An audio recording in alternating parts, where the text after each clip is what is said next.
Okay, I'm really sorry. The worst thing has happened. My computer has just crashed, but now it's all restarted and I have applied some extra tweaking here and there for my overclocks, so hopefully it's not gonna crash anymore.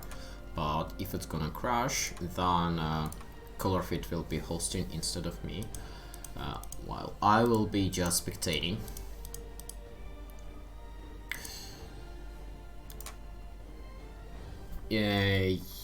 Yes, I'm a good host. So Kulu is asking if I'm a good host.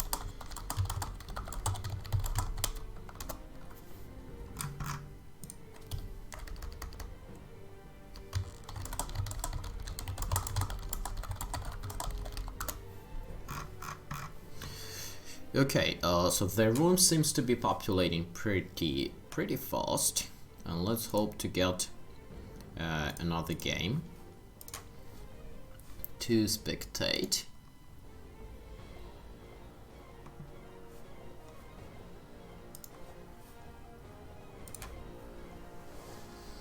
We are getting Sakulu, Mayang, Artem Pro playing against ASAP, Metafrost, and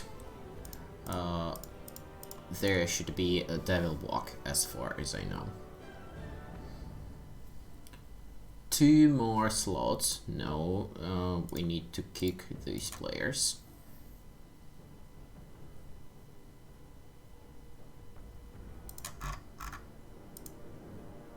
Yes, it's best of 1. Well, there are way too many spectators. I think I need to kick a few of these.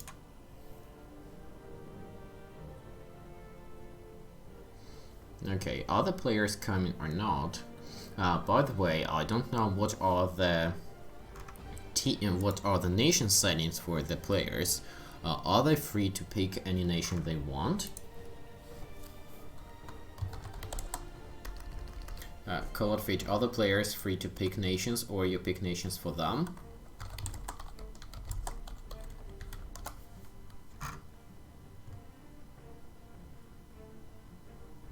Okay, so the rules are that 2 players of a team should pick a Piedmont, and the other one is a free pick. But so far what I see is Prussia, Piedmont and Hungary, so it's not 2 Piemonts. Colorfit would probably help to fix that. And I don't see other players yet.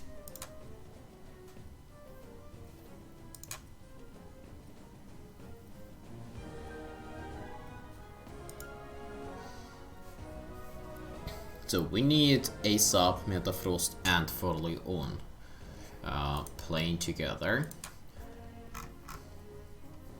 Means we are waiting for Metafrost while the Sakulu, Mayang and Artem Pro are already here and waiting. Sir Artus is asking for a slot. Well, there are slots and he is already in. Metafrost is already in, so now they just need to pick up the teams, set the nations and get ready. Then we will be able to start the second game of the tournament, which is round 2 between ASM Gaming and KGR teams. 3 playing against 3. Hello Wahang, it's really a pity that you were not able to join the tournament. It's always a pleasure to see you playing.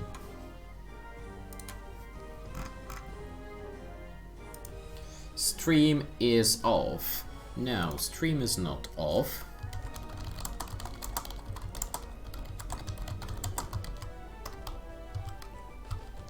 Stream is not off, but stream is delayed. I need some players to set ready. For example, I need Mayang to get ready. And I need Colorfit to be ready, ASAP to be ready, and Forleon to be ready. And then I can start the game.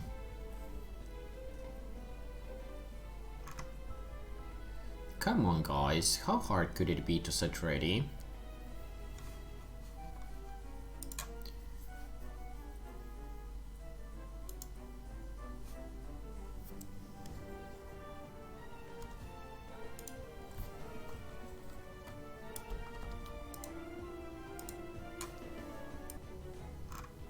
Who is this Sanyok Lvov? Kick.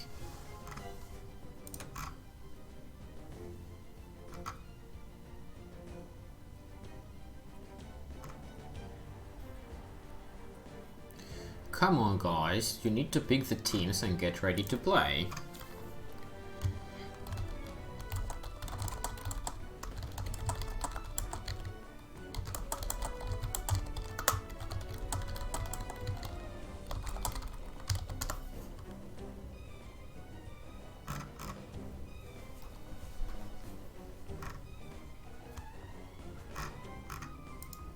Colorfit is urging them to get ready. Colorfit, didn't you say it's supposed to be 2 Piemont per team, but so far Sokulu, Mayank and Artyom Pro, they all have different nations, which are Prussia, Piemont and Hungary. And on the other side, we have Hungary, Piemont and Random. Team 1, double Piemont, nations from Team 1.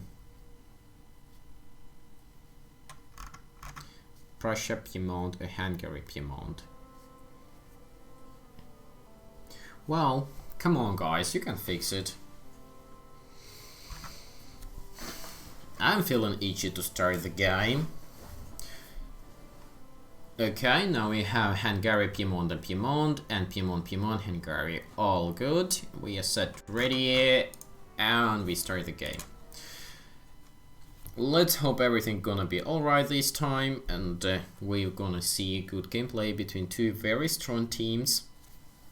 Artyom Pro is a very old tournament player. He has participated in many different tournaments, and I remember quite a few very nice games between him and Sanyok. While Sokulu is also a known player, and he plays well, I believe. While Mayank is another guy which I didn't hear before. And I'm sorry if I'm missing someone famous, but that's what it is. I didn't hear about him before. Aesop, Metafrost, and Forleon, all three of them like good players. I would not say they are exceptionally good, but they are pretty good players. Colorfit is asking me something, but unfortunately, while the game is loading, I can't open Steam and read what he's saying. So I have to wait until the game loads. Shit. I think I didn't set up the settings, or the settings didn't get saved. Well, that's unfortunate. Yes, the settings didn't get saved after my setup. Well, I have to fix it now. Starting resources, reach, map size normal. Start options, village, then balloons default, expensive cannons, peacetime, no peacetime, 18th century immediately, artillery, capture artillery only, diplomatic center without diplomatic center, allies default, no limit population, no advisor, and very fast game speed. So that was really unfortunate, probably because my game or computer crashed and then game did not save the settings I set. And now I need to open the slots.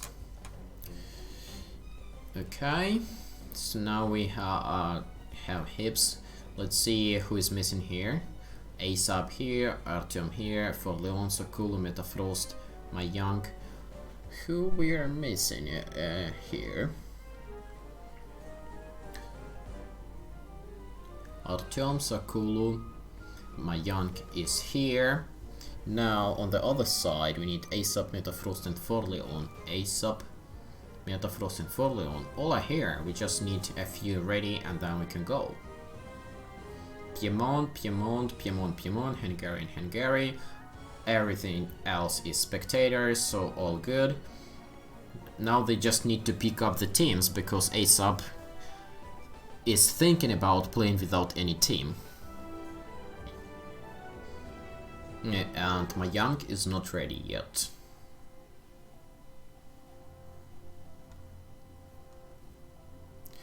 So Guys, are you going to get ready?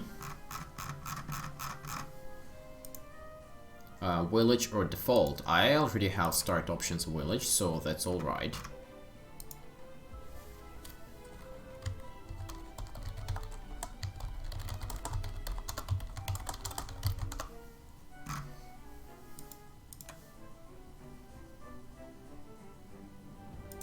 I have no idea what we have in the village. Maybe it's those block houses or maybe something else. I don't know. We will see.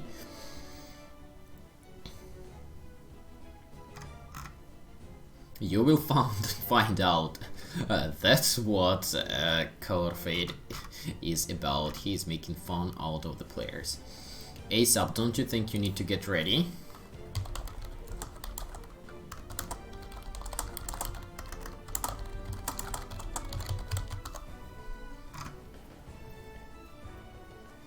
Three 18th century barracks at start. ASAP is making fun.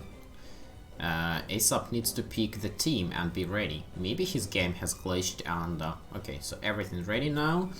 ASAP, Forleon and Metafrost on one team. On the other team, Mayang, Sakulo and Artem Pro. All good. We are starting the game.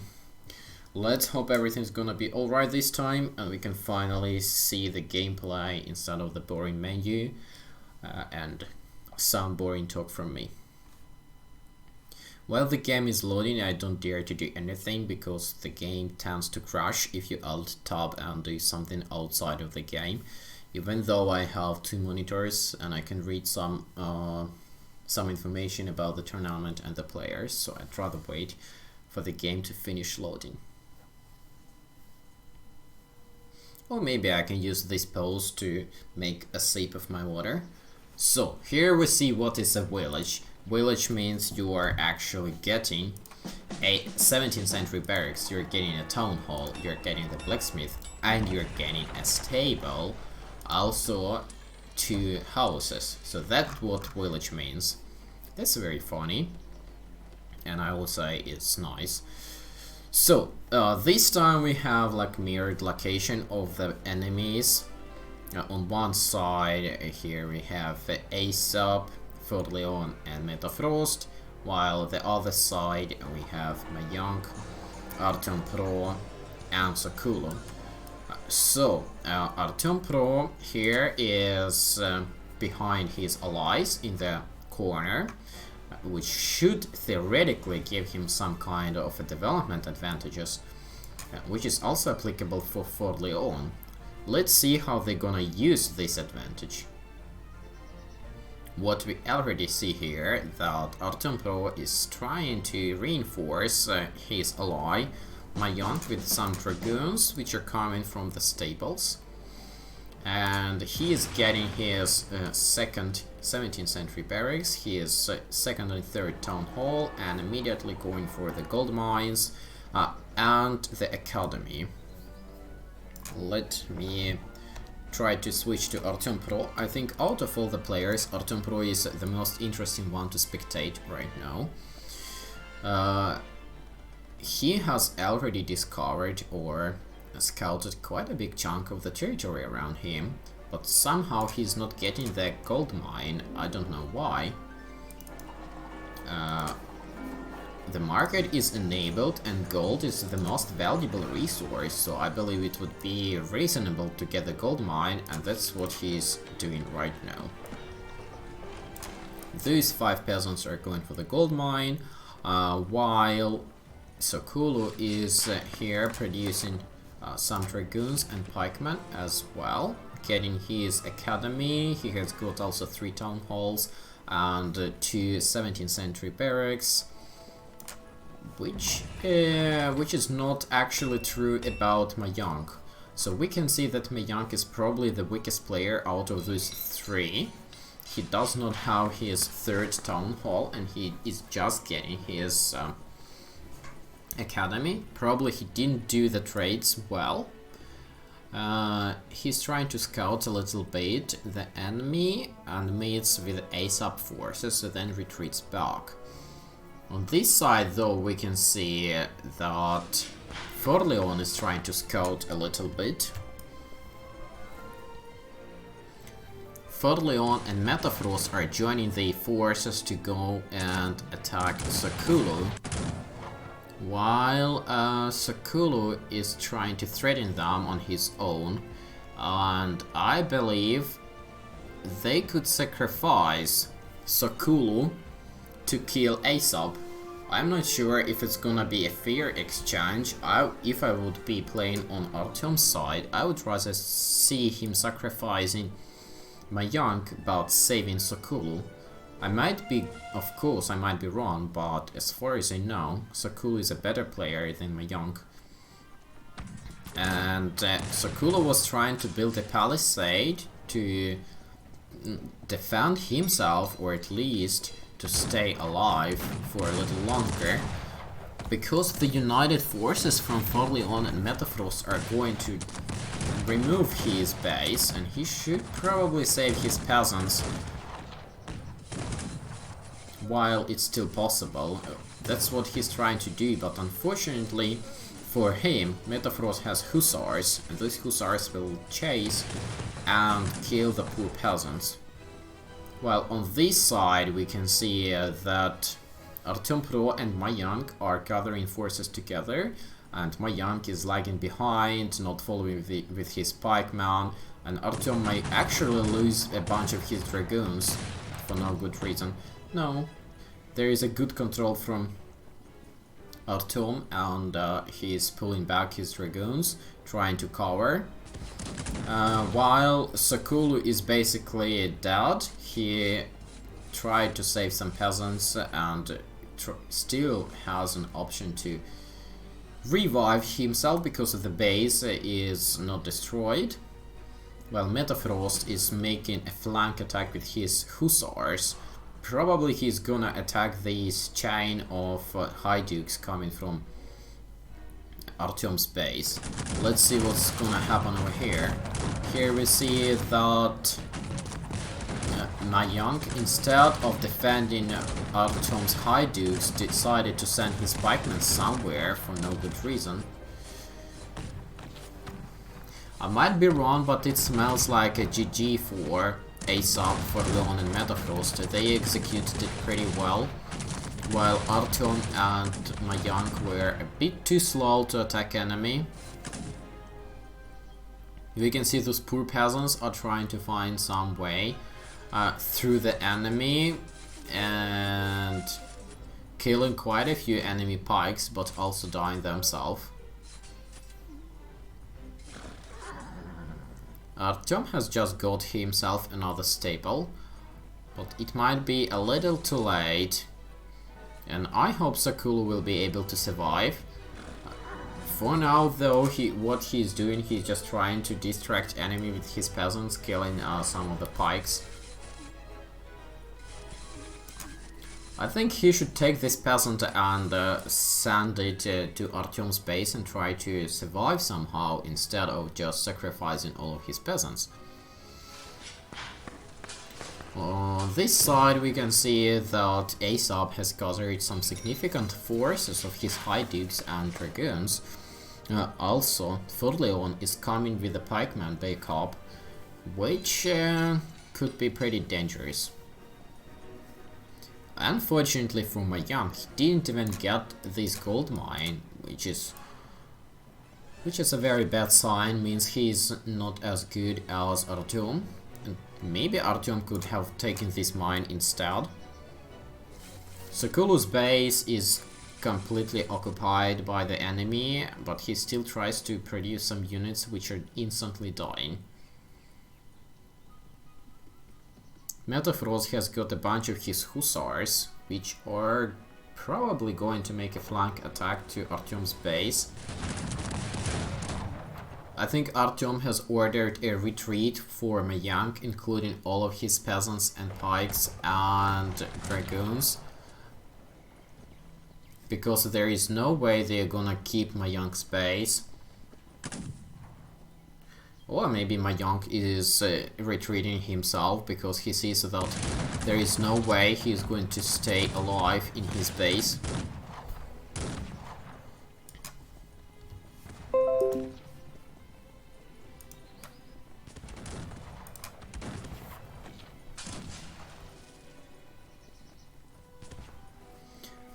Red Rick 555 is asking, is it you talking? Can you specify you is who? If you mean Color Fate, then no, it's not Color Fate, it's Konstantin or me Konst is speaking. And Color Fate is of course the author and the streamer of this tournament. I'm just here in the role of commentator. Artyom is relying on his own skill, but unfortunately for him, this might not turn well, because there are 3 quite good players on the enemy side, and he has lost both of his allies. Sakulu is not even trying to do anything. He could probably take peasants from this mine, or just this peasant which is staying here and not doing anything, and go to Artyom and at least try to rebuild something. Actually, Sakulu has saved this peasant, but I don't know why he did not save the other peasants as well. And I have no idea why none of the enemy teams like Metafrost or Forleon, why they don't bail 18th century barracks and get the grenadiers to destroy the base. I think they are just spending time developing the economy and making the armies much superior compared to Artyom's, so they don't want to risk. Well, Artyom has finally got 4 of his gold mines upgraded, and looks like Artyom and Mayang decided to rush the hill, which was not a good idea because the hill was taken by Aesop and Forleon. Nevertheless, Artyom and Mayang decided to take another hill and trying to protect themselves from the flank attack of the hussars. Now they are gathering all the forces together and preparing for the one last stand.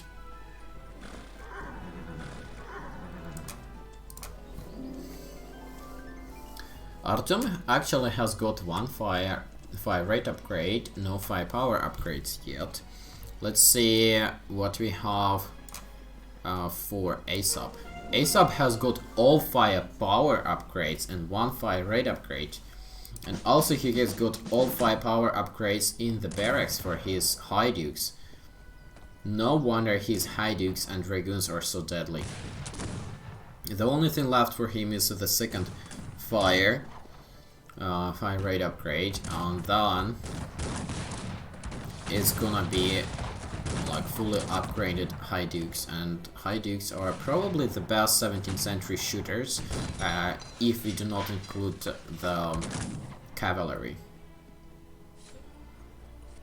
Finally, Sakulu has decided to rebuild his town halls, so he has destroyed his town halls over there and the barracks and rebuilding them over here.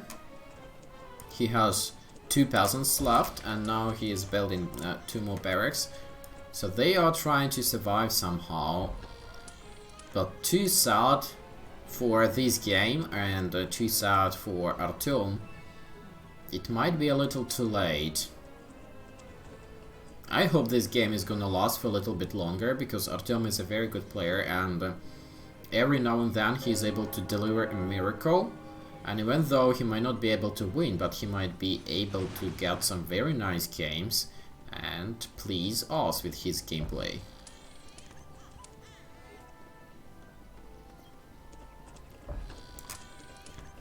Sakulu is not using all of his peasants to build the town hall, which is a bit unexpected. Now he is using. Looks like this is gonna be one last fight. Forleon gathering all of his pikes and dragoons together. I don't know why he's not making officers and drummers to make formations.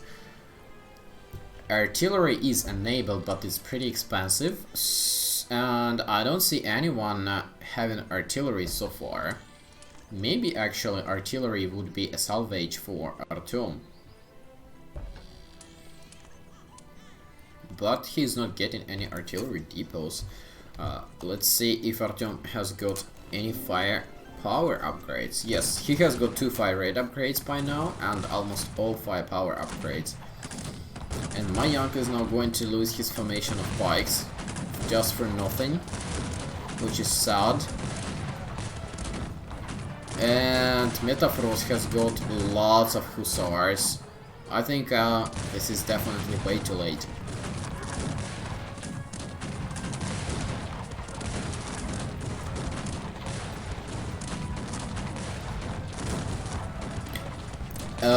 As Mockster is asking why Colorfeed is not talking, that's question not to me, you better ask Colorfeed.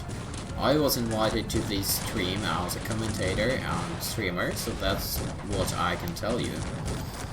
But what we have to do here, we have to observe this fight and basically demolition of Artyom. Even though he's trying to escape with his peasants, but it's way too late. Yes, Artyom surrenders. Unfortunately for Artyom and fortunately for Asap, for Leon and Metafrost, Artyom's team was not good enough and Mayank and Sakulu didn't play really well. But anyway, this is a GG. Let's go for the next game and see who's gonna play next.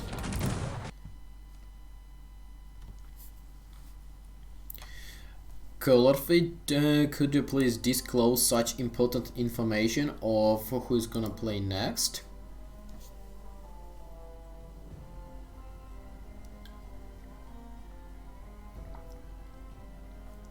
Meanwhile, the NF team number 2 has defeated Fenrir +2 and 2D team has defeated Top Secret team, while KGR team has defeated ASM Gaming and has moved to the round 3. Let's see what's gonna be the next games.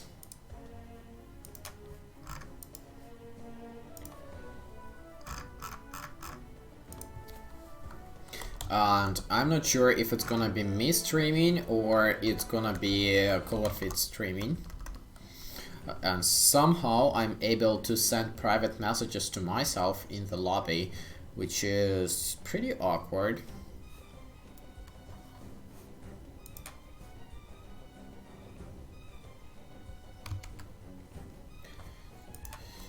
So Colorfeed, who's gonna play next?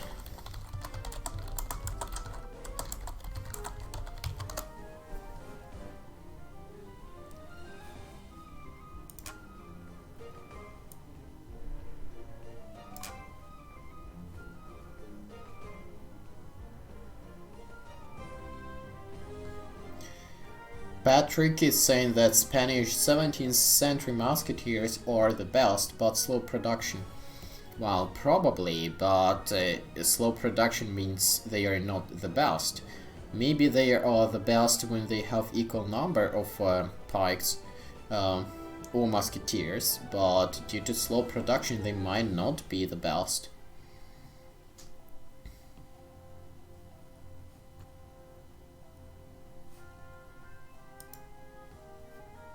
Colorfeed might be out for a cup of tea somewhere, I don't know.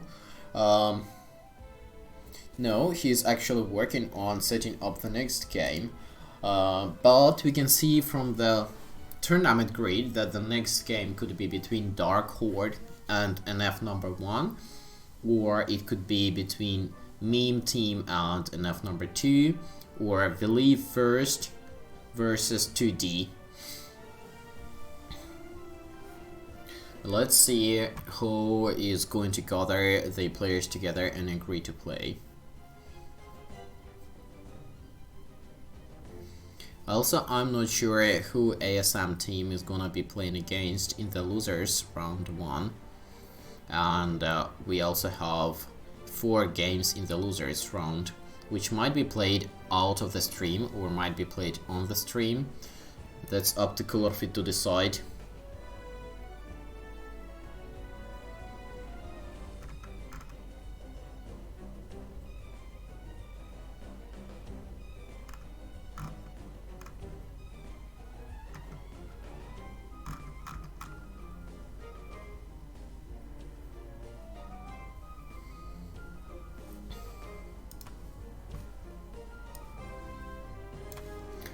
Let me see if we get any kind of extra information about the tournament. Ricardo is making some announcements regarding the tournament which been at the beginning of tournament, which I missed. Someone is looking for Sanyok.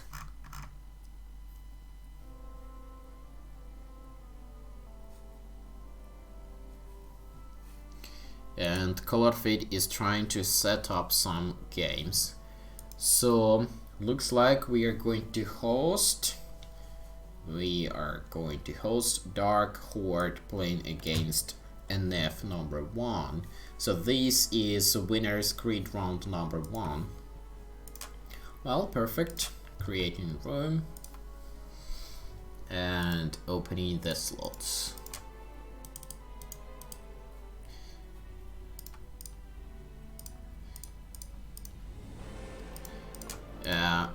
I am gonna kick all of the random players who are joining for no good reason.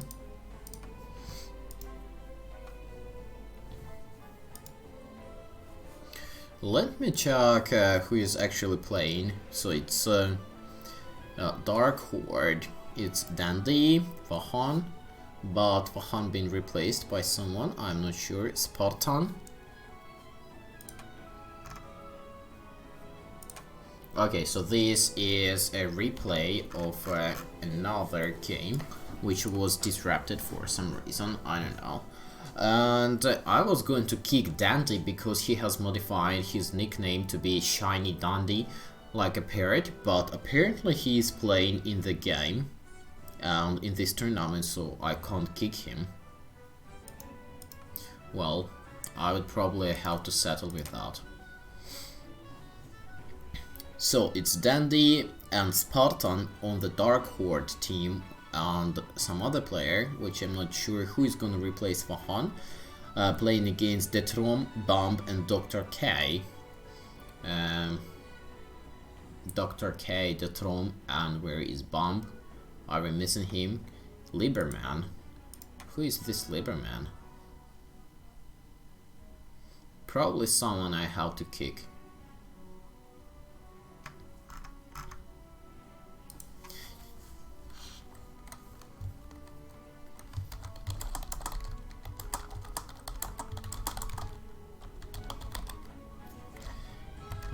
Dr. K is asking about lags or no lags.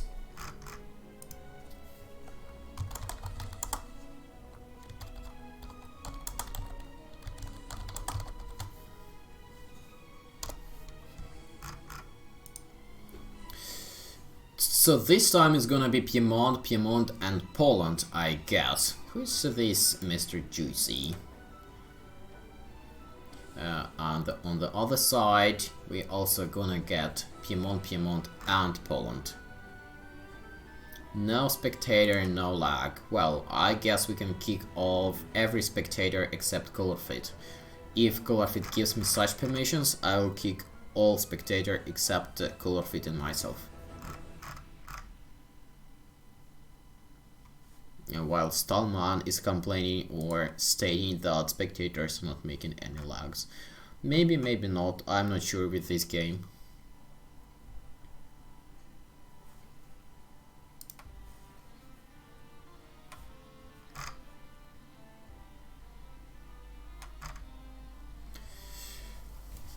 Okay, so now we are starting to get our room populated.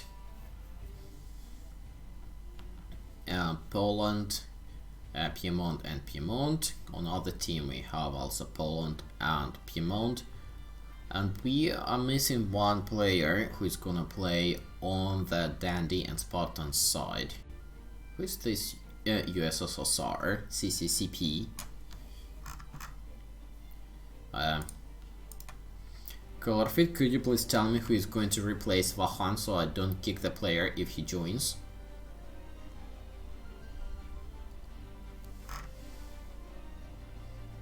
Or Noob is gonna replace Vano.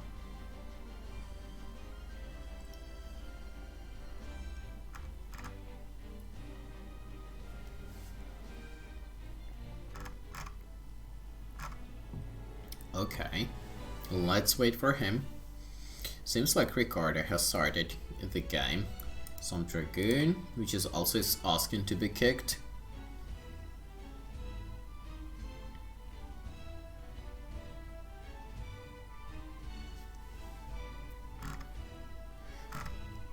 And this Dragon is asking to be kicked again.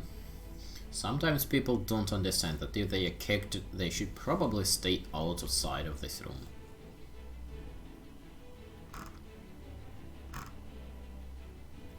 And USSR is another one.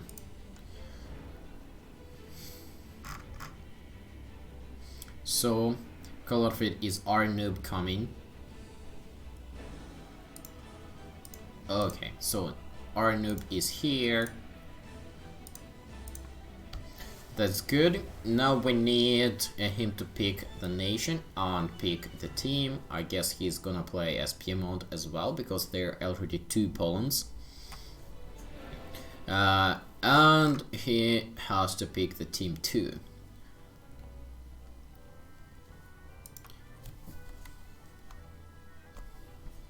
Just need them to get ready, and then we can start the 3rd game for today. See how it goes for this particular team. Dark Horde playing against NF number 1, and we fight again.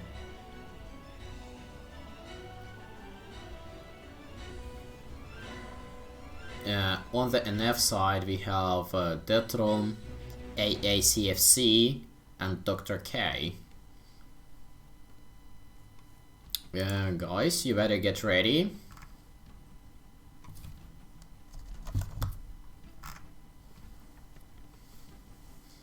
Our noob, please get ready. Colorfit, please get ready, and we are ready to go. Oh, Dr. K also need to be ready. The game settings are the same, and previously Colorfit told me that the tournament settings will be random. I am not sure how it was supposed to apply. Was it like once per entire tournament, and Colorfit announced it just before the tournament starts?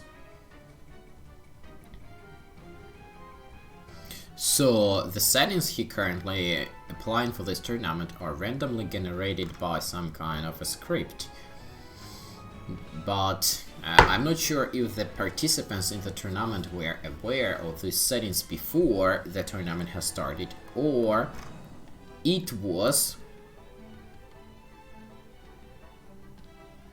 Okay, so Sir Artis and Stallman are not welcomed here, so Colorfit, should I kick them or they should leave themselves?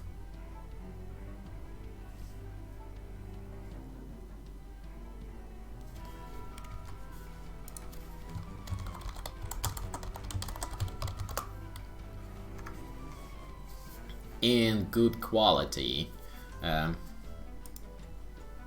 What do you mean, Sir Artis? Okay, so I need to kick Sir Artis, unfortunately, and Stallman. Well, that's it. Like, sorry guys, it was not my decision, but I had to. 480 is good quality for me. Well, guys, stop joking. You can get 1440p 60 FPS stream today, so stop complaining for nothing. Okay, we are set to go, I guess. So we have 6 Piedmont, 2 Polands, or no, 4 Piemonts and 2 Polands, starting the game.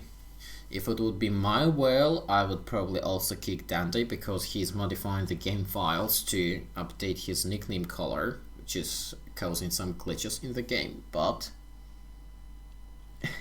Imperator Ricardo is making very clean explanation of why Colorfit is not speaking, because he doesn't want to. Well, thank you very much, Ricardo, it was very logical.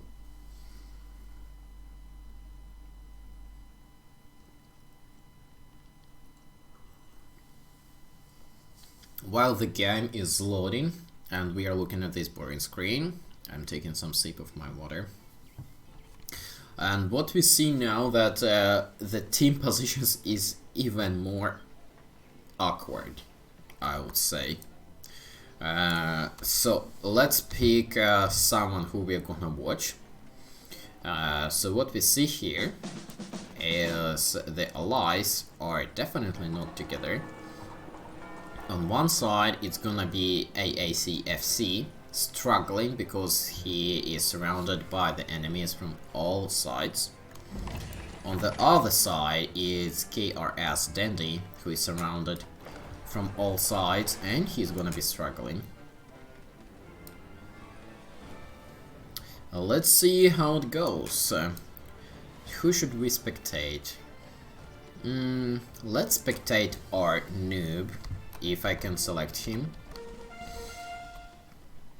No, unfortunately I can't select him, but something has been destroyed. I think it was storehouse somewhere, or it was this academy. Yes, well, unfortunately for Spartan, his academy was captured and destroyed by a hussar. And these hussars are being running from AACFC. I thought he will be struggling because he will be surrounded by the enemies, but what we can see now that he is making harassment on his own and actually was able to destroy enemy's academy. So that's very nice of him. Let's see how Dandy is doing here. Dandy is trying to gather some pikes, Polish pikes, and some of those Polish hussars, which are standard European hussars.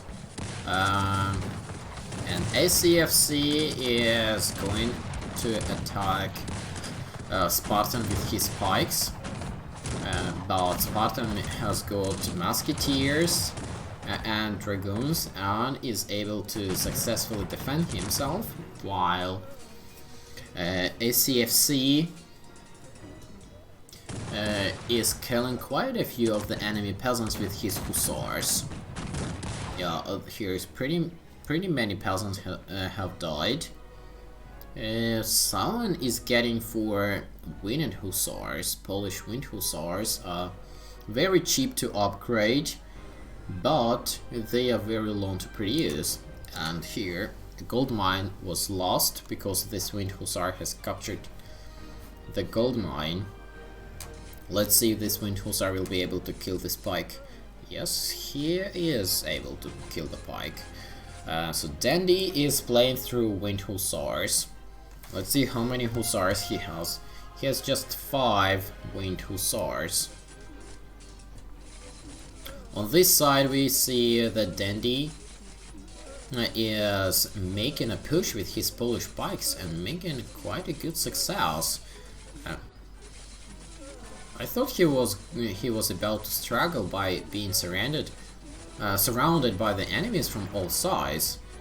But what we can see here is that he has upgraded his pikes and making a nice push, like knife through butter. Just went through Dr. K and now slowly going to Detrom. Let's see what's the level of upgrade. So he has 4-5 for his Polish pikes. Polish pikes, they do not have any armor and they would be very vulnerable to shooters. But good for him that his opponents are actually playing through pikes as well, which makes his superior upgraded pikes be better. Now he has 2 formations here, while his opponent does not have any formations, which makes the Dandy spikes even better, but it was not enough to completely defeat 2 opponents in a row. Like, he went through Dr. K, but he was not able to finish Detrom, even though he killed a lot of Detrom's military units. On this side, though, we see that AACFC is still gathering his pikes, But he is not making formation for some reason, which is a shame. Like, making formation would really help here. Now he is also taking his peasants, and I think he might actually be thinking of charging this hill for no good reason. Why would you do that? He is using his hussars to kill the enemy musketeers, which is logical. But why would you need to send the peasants on the hill? Maybe he will try to push and remove Spartan from the map, but I don't think he has enough forces for that. He will be losing his peasants for no good reason.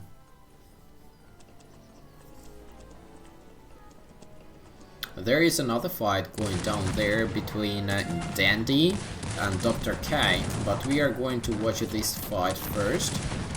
And he's making a big mistake, AACFC, because he's sending his pikemen into two different directions. One bunch of his pikemen are going to attack the enemy peasants and dying there, while musketeers are shooting. Still, his forces were just enough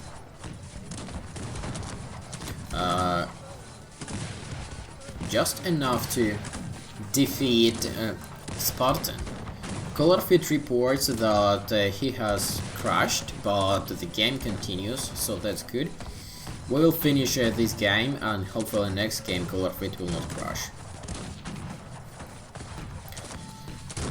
So what we see here is that AACFC has successfully removed all of the Spartans' men, while Danny has successfully removed all of the Dr. K's men. So now it's starting to be interesting. Let's see what's gonna happen here. So what we see here is that Dandy is going to surround Detrom together with our noob, and this should be enough to remove Detrom from the game as well, while AACFC will probably not be able to survive after his allies die. Yes, he was able to successfully remove Spartan, but our noob came in time and saved the base. While, well, I think it's a game over probably. Yeah, there is no way that they could restore the bases.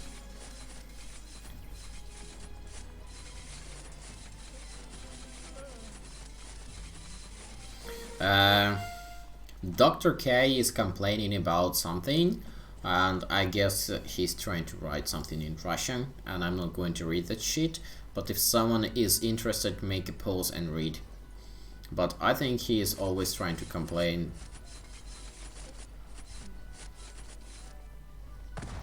So let's see what's gonna happen here, because right now it's just ACFC left on the enemy side. While Dandy and our noob played really well.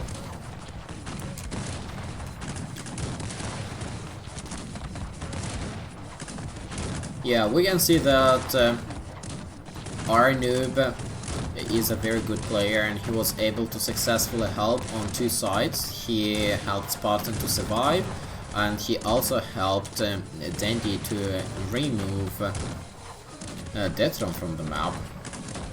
So I guess it's a GG. There is no way AACFC is gonna survive this attack. Detrom is trying to save a bunch of his peasants and some of his winning hussars. But unfortunately for him, it's game over.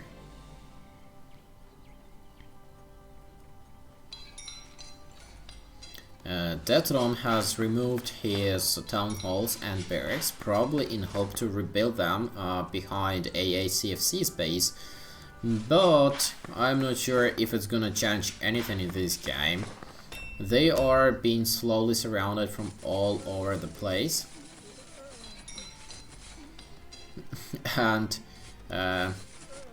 Dr. K for some reason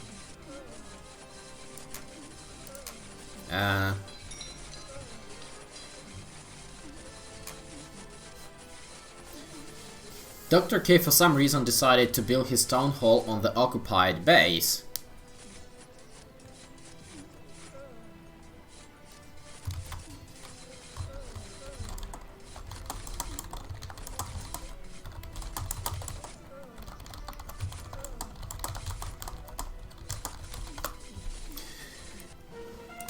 I guess this is gonna be game over pretty soon, but I don't want to quit before the players finish the game.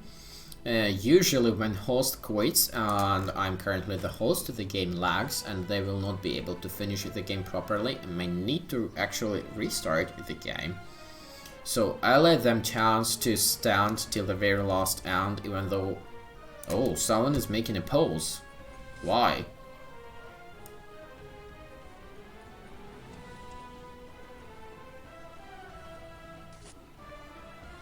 Oh, and now Detrom is complaining about lags. Well, I'm not sure what kind of internet he has and where he's from. Maybe there are some lags because of his side, but I really doubt that the lags are due to me because I have very good internet connection.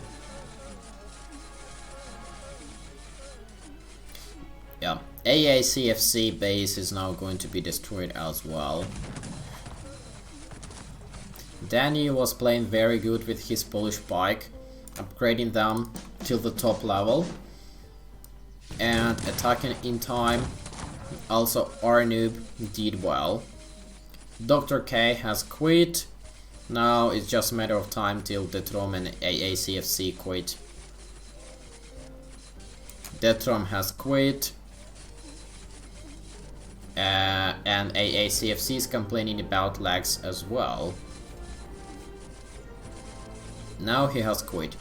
Okay, let's go for the next game.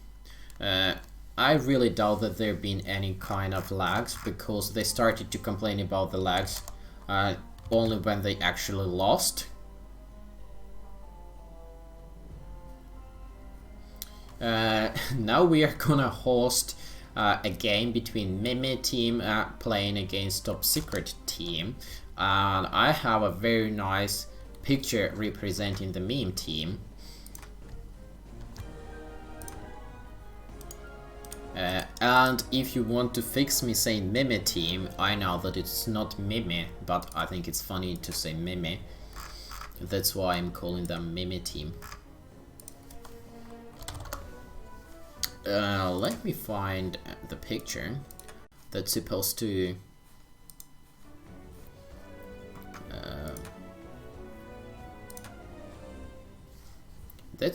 describe the meme team the best.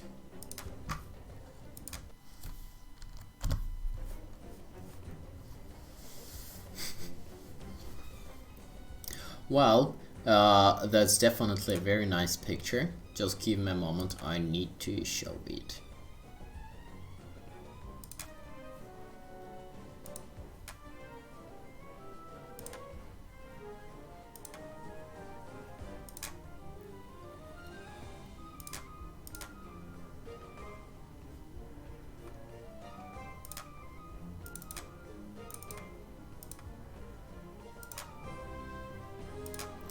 Here you go. This is our meme or meme team.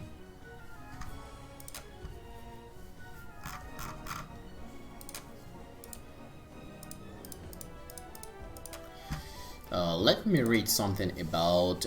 So the meme team consists of Delta, Ricardo, and ARDL. And they're going to play against Top Secret team, which is Petru, Vahan, but Vahan can't play, and Marcus. I'm not sure who's gonna play. Please contact him. Oh, sorry. Delta is coming. So Delta, Ricardo, and ARDL on the meme team, and then Petru, Vahan, and Marcus on the Top Secret team. Petro is one of the best players I know in this game, but I didn't hear about him for quite some time. Maybe he has lost interest in the game, or maybe he is also upset about the game being so laggy and so many cheaters. Well, we'll see.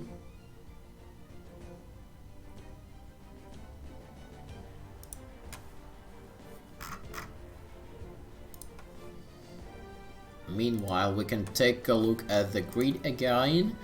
And to the round 3, we are getting KGR team playing against NF number 2. And the second game will be 2D playing against Senyok, Hips, Q Tiger, or Dark Horde. Depends who wins. So Dark Horde has won against NF team number 1. And Willy first lost to 2D team. While on the losers round we have ASM Gaming playing against NF number 1, Meme team playing against Top Secret team, Willy first playing against Fenrir plus 2, and Unbeatable is playing against Senyok, Hips, Q Tiger, or Dark Horde.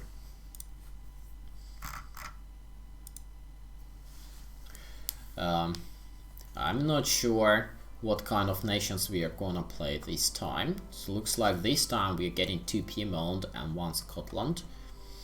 They have got some conversation here. Marcus was asking where Mayank is from. So he is from India, from New Delhi. Oh, I've been in New Delhi once.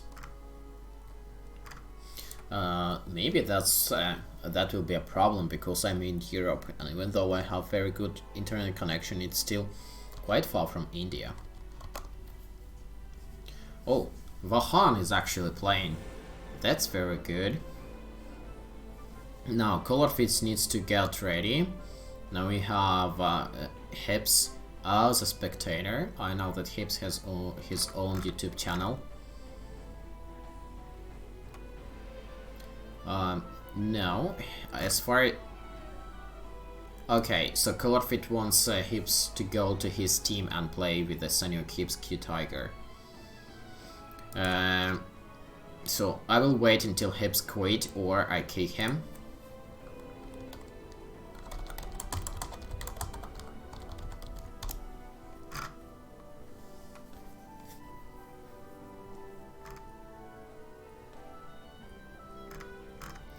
Okay, so Hips has been kicked.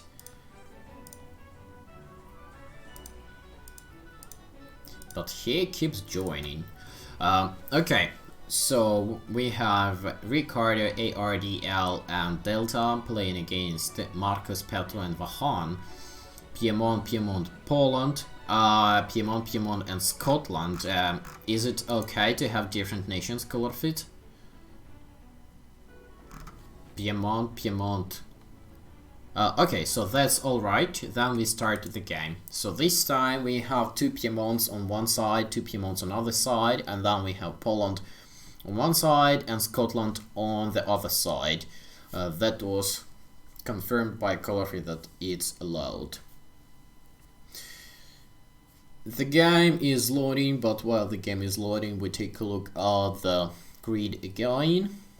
And the round 2 on the winning side, we have 1 game left, and it's between Senyok, Hips, and Q Tiger playing against Dark Horde. The winner will go to play with 2D, while the loser is gonna be playing against Unbeatable team.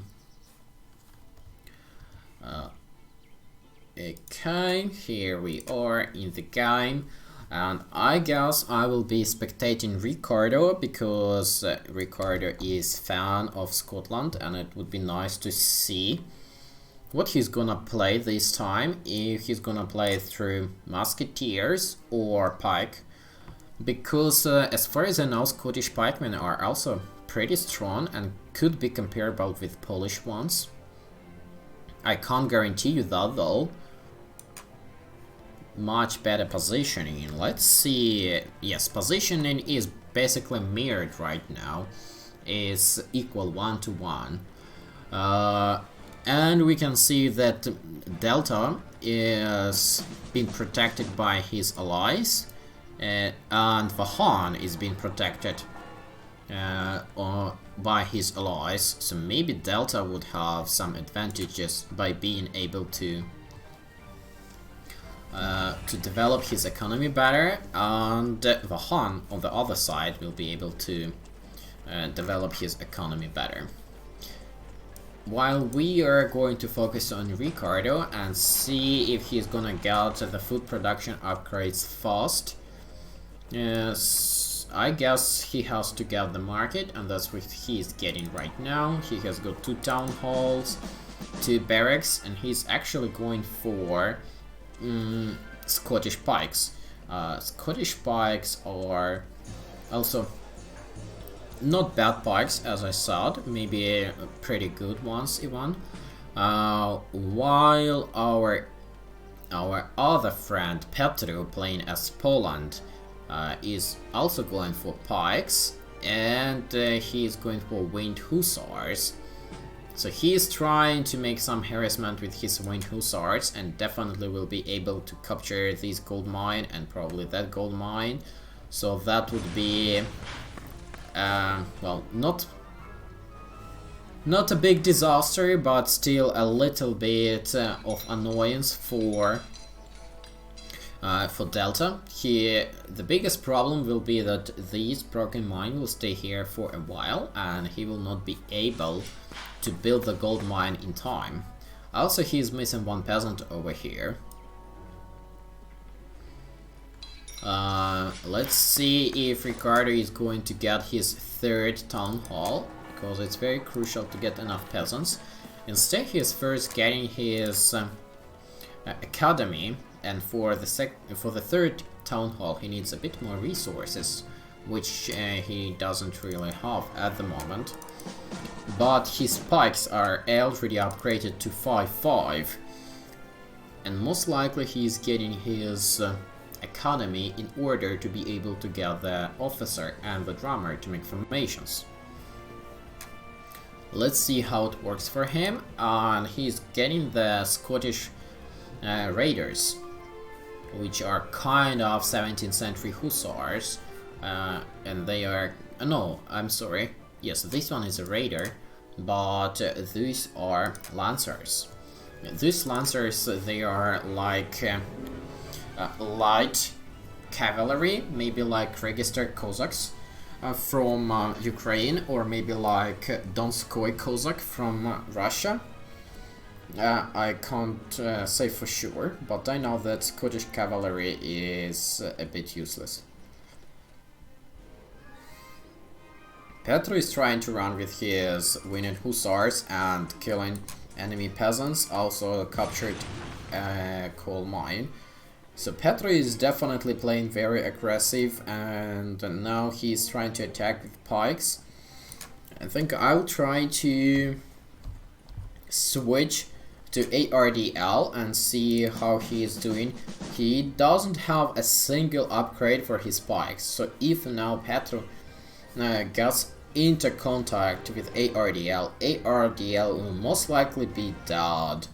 He's trying to make some pike upgrades, which is reasonable, but he needs to keep upgrading his pikes and stay out of any kind of engagements, otherwise it will be game over for him. Yes, we can see how Petro's pikes are like... the game has lagged. Let's hope that it's gonna be unlagging itself, because this happens sometimes. I'm gonna wait for a little while, and if it doesn't happen, then I would have no other choice but quit. Yes, it's probably a good idea to put it on pause and let it unlag for a while.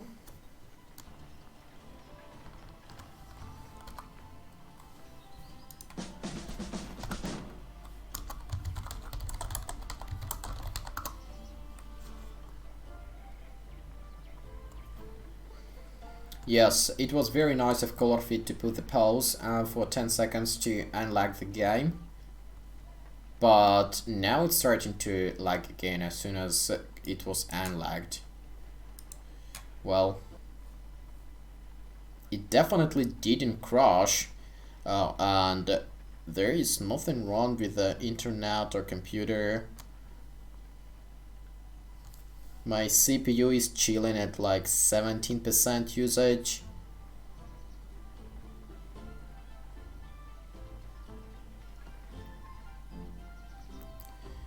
Well, unfortunately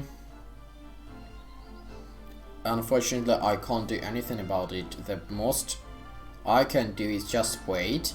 ARDL is voting yes to rehost, because his base is basically empty. So okay, so seems like the game unlocked itself. And ARDL is making a big mistake. He is engaging with Petro instead of retreating and making some upgrades for his spikes. Yeah, that was a big mistake by ARDL.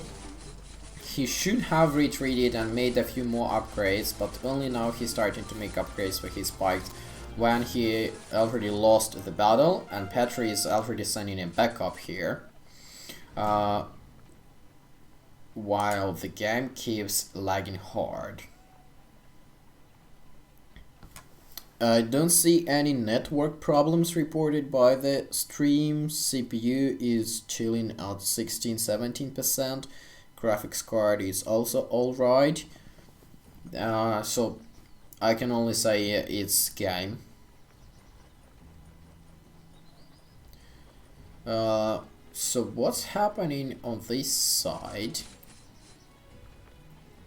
Delta and Ricardo are gathering some forces to go against Marcus and Vahan, but on this side Petro is smashing ARDL and moving forward.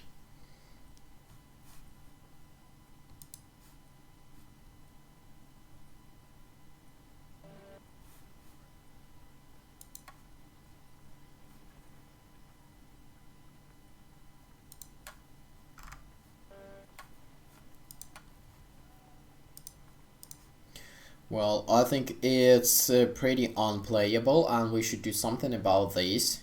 Maybe it would be better if Colorfit hosts the game, but last time Colorfit crashed, so I'm not sure how that's gonna work.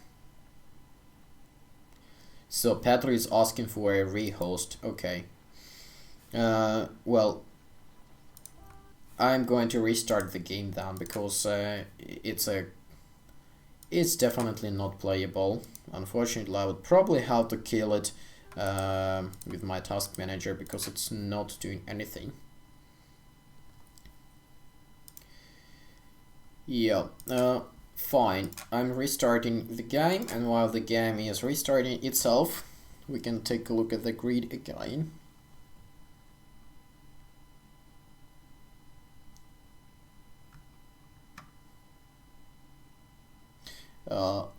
FLCRM is saying that Ukraine is few units and strong economy. Well, and some other guys saying that creators of the game are Russians. No, creators of the game are Ukrainians, if we are talking this way. But it doesn't matter if you're from Russia or from Ukraine, we still say hi to you and welcome to our stream.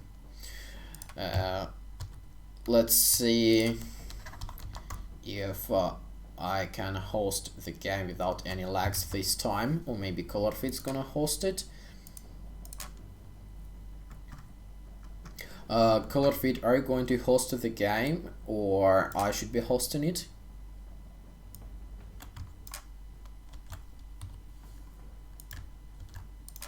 Well, I'm gonna host it, but if you decide that you're gonna host it, just let me know and I will close the room. Ricardo is going to play Scotland again, and I think Petro's gonna be playing as Poland again, and everyone else is gonna be Piedmont. There are some unknown people which are asking to get kicked. Or they are kicking themselves. That was AIDS. What do you mean ARDL?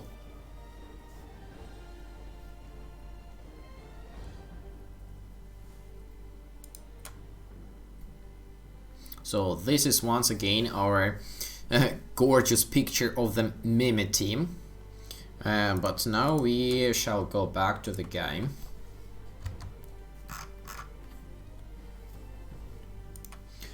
Everyone, let's get ready and let's get it done. So we've got one extra spectator. I need to double check Scotland, Piedmont, Poland, Piedmont and Piedmont.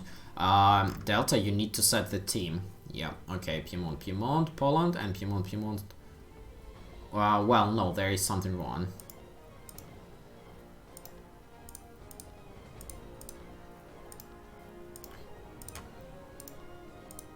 Okay, now that's all should be alright. No, color fit needs to set ready. Let me ask if color fit is coming.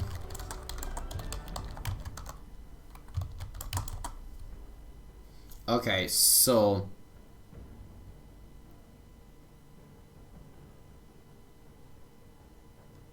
Okay, color fit is gonna host another game. This means we are going to play without color fit. That's fine. Okay, 1 1 1 2 2 2. Everything goes ready and we start. Well, that's good that we can have a few games in parallel, so the tournament is not gonna take that long, and we might see the winner of the tournament tomorrow evening. Hopefully we will. And once again, we are waiting for the game to get loaded, and this is gonna be a replay from the previous game. Let's hope they're gonna get mirrored location again.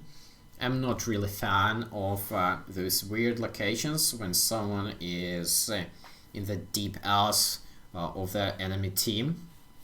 Especially when it happens like 2 players in the bottom left corner, then 3 enemy players on the diagonal between the top left and bottom right corner, and the third player of the first team is in the top right corner. That's a bit of a shitty. Let's see what we've got this time. I'm gonna spectate for Ricardo again, and this time we've got absolute mirror between line and line, which is good.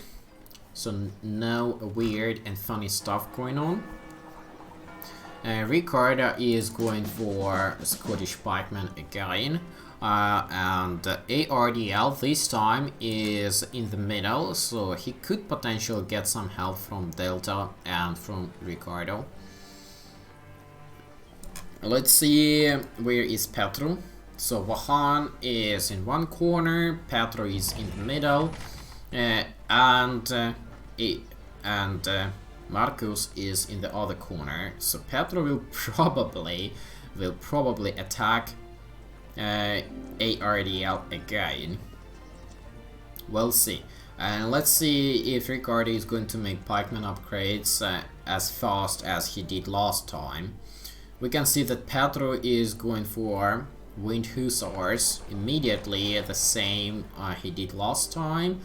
And Delta is getting normal Hussars because he is playing as Piedmont, and Piedmont of course doesn't have any Winged Hussars.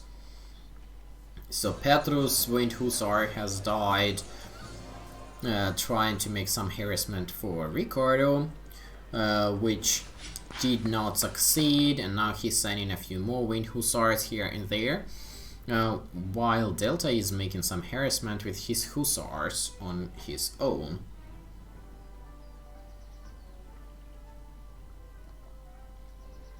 We can see that Vahan is going to play through Musketeers and Dragoons. Marcus is also playing through Musketeers and Dragoons. It's only Petro who is going for Pikeman and Winged Hussars. On this side we see ARDL is playing through Cuirassiers and Pikeman, while Delta is playing through pikemen and hussars, and Ricardo is playing through pikemen and lancers. Yes, he is playing through Scottish pikemen and Scottish lancers. Now he has got a Scottish officer and a Scottish bagpiper. Here we can see some dances between hussars from Delta and Petro, running here and there. Delta is trying to scout the territory, find out what's happening where, and maybe capture something if that's possible, but there been nothing to capture. Ricardo is slowly advancing with his formation of 72 pikemen, this square formation. Corsairs from ARDL are going to provide some support for Ricardo's pikes. These hussars are going to scout for Delta, and at least Delta knows that Vahan is his opponent and Vahan is going for musketeers.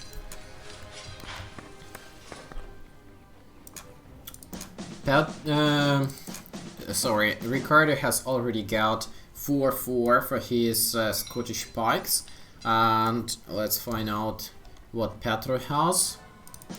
Petro doesn't have any upgrades for his pikes, and now he's starting to produce musketeers. So Petro has switched to producing Polish musketeers, and he is upgrading his pikemen, so he's definitely playing different strategy right now.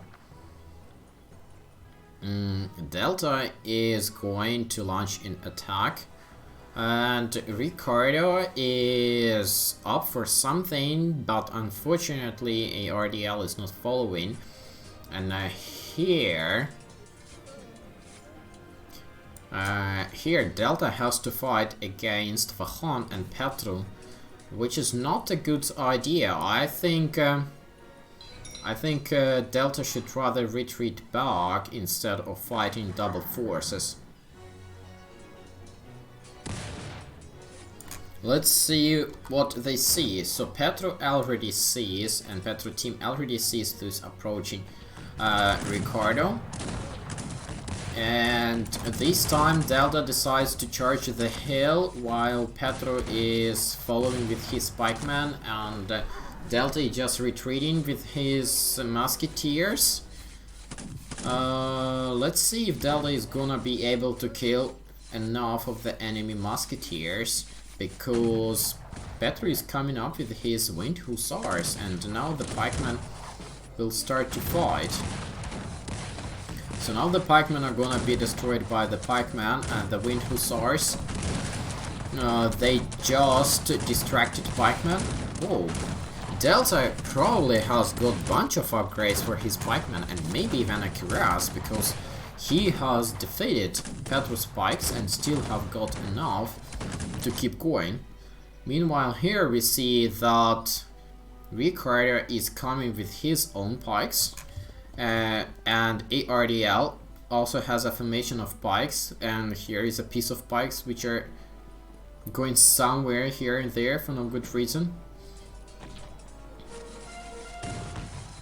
Petro is trying to make some harassment with his wind hussars, and I know why Petro decided to go for musketeers, because Ricardo's pikes are armorless and they are dying like... they are just melting like snow on the frying pan. Like, yeah, this was not a very good launch from Ricardo and ARDL. Ricardo should probably have switched now to musketeers, otherwise it might be a bit too late. ARDL was also not able to provide support with his cuirassiers, which is not very good. Let's find Delta and see. So he has a little bit superior pikes, and he has got the cuirass. in the blacksmith, but he does not have the third town hall, which might be deadly in the long run. And Ricardo also doesn't have that third town hall. Instead, he has got the castle, and he is producing those sword clansmen, not the archers. Not sure why he decided to go for the swords clansmen. Probably because they can be good against enemy cavalry, or I don't know. Now Delta is trying to gather up his resources. Ricardo has got his second castle, and now he's getting his second meal. He has got the second meal upgrade for the food, and now he should get this one. It's increasing the harvesting plus 40%, but it costs just like 200 wood and 325 of gold. That's a very significant upgrade which you can't miss. Meanwhile, here Petru and Marcus are playing with his musketeers and dragoons. Not sure who are they going to attack. Probably they are going to join forces with Vahan and then attack together.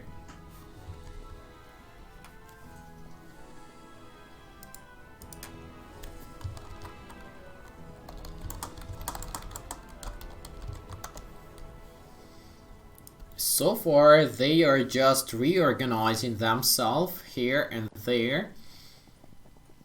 Not planning to attack anyone in particular, just looking for an opportunity, I guess. Ricardo is taking his pikeman, and ARDL is gathering his pikeman as well.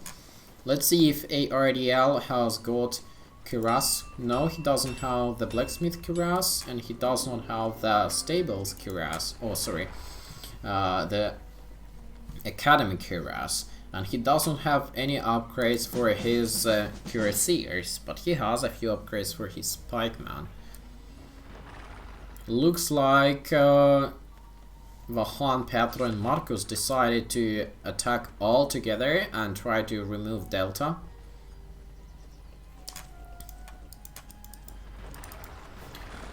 Okay, now ARDL is actually upgrading his cuirassiers, but I'm not sure how many of those he has. He has 35 cuirassiers, which would be almost good for affirmation. But let's see how that's gonna work. Because right now they are fighting each other, and so far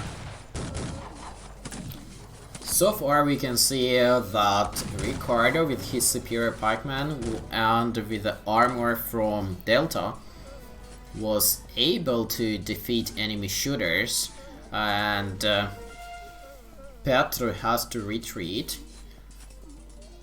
But the cuirassiers from ARDL are doing a good job by following the enemy musketeers and basically killing them. So maybe it was a good option to go for cuirassiers, but maybe going for hussars would be even better. Let's see, so producing a hussar is 15 seconds and cuirassier is 22.5 seconds. So probably hussars would be a better option in this particular case. Let's see, so those cuirassiers has already killed 110 enemy units, and it's counting. While this bunch of pikes, Ricardo, Delta and ARDL pikes are all coming together, and now Petru plus Vahan are probably going to stay on that hill and shoot everyone who is coming. So it would be good idea to turn left and do not charge the hill, because they will lose quite a few items by just charging the hill.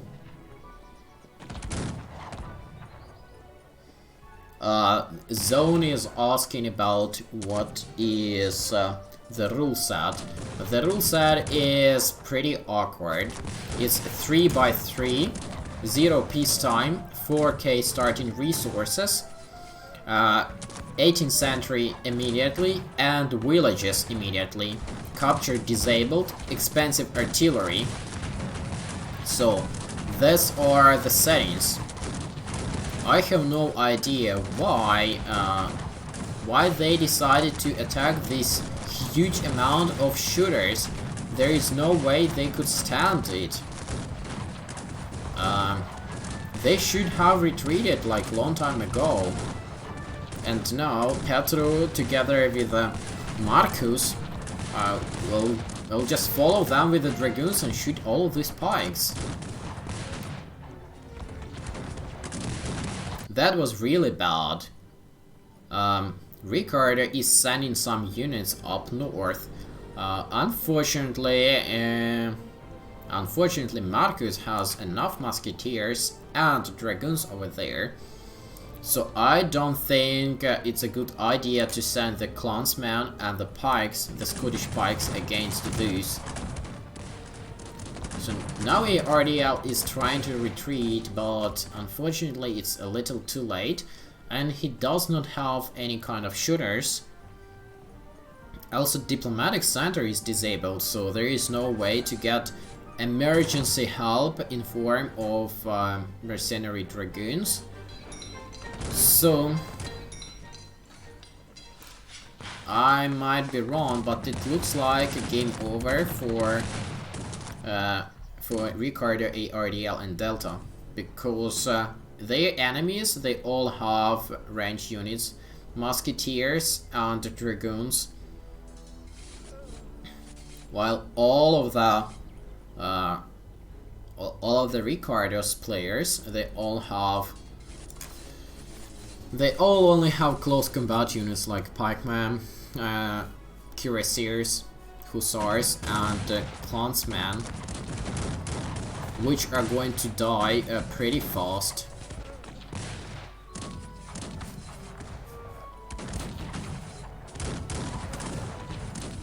Pedro is trying to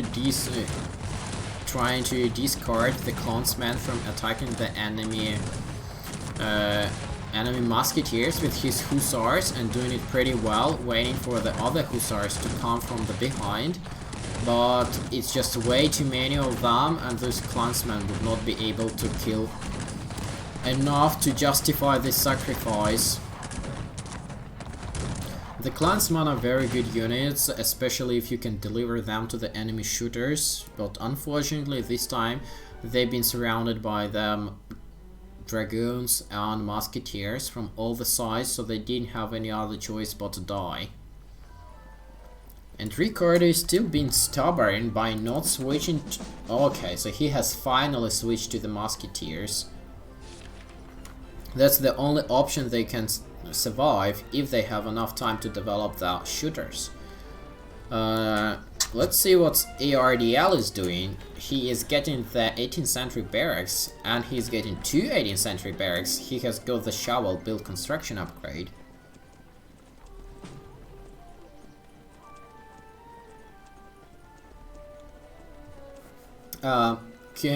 Zone is saying that cuirassiers, they have anti-bullet armor. Yes, they do have anti-bullet armor, but as you can see, ARDL is just getting the cuirass upgrade, and he does not have the cuirass upgrade in the blacksmith, and he does not have much upgrades for his cuirassiers in the stables either. Oh, and for some reason he decides to stop constructing the 18th century barracks. I don't know why. Like, the barracks should have been completed either way. On this side we see that Delta has actually switched to producing dragoons, so that's good. And Ricardo is trying to reinforce, or where are Ricardo's musketeers? So he has just 26 musketeers, and they are just here. Not too much, not too many of these, not too many upgrades yet, but he has got the fire rate upgrades, which is nice, and also he has got 1 fire power upgrade. Still he is producing the clansmen, He's getting his third 17th century barracks for getting more musketeers, which is nice. ARDL has finished his second 18th century barracks, but he's not producing any units from these barracks. And Zone, you are totally right. They need to get artillery, otherwise it will be game over for them. And Scotland has very nice multi-barrel cannon.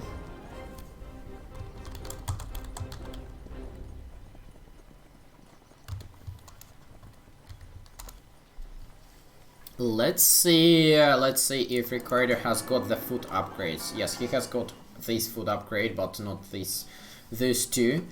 I would probably get these two, increasing by 50% and plus more 50%. It's very significant, basically like doubling your food production.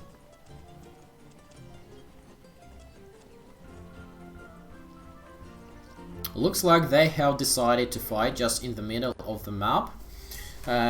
Let's see if... No, ARDL has not started yet to produce anything from his second barracks. Question is why? He is getting stables, but not producing anything from his 18th century barracks. He's producing pikes from here, and I think it would be reasonable to get an officer and a drummer for the 18th century pikes.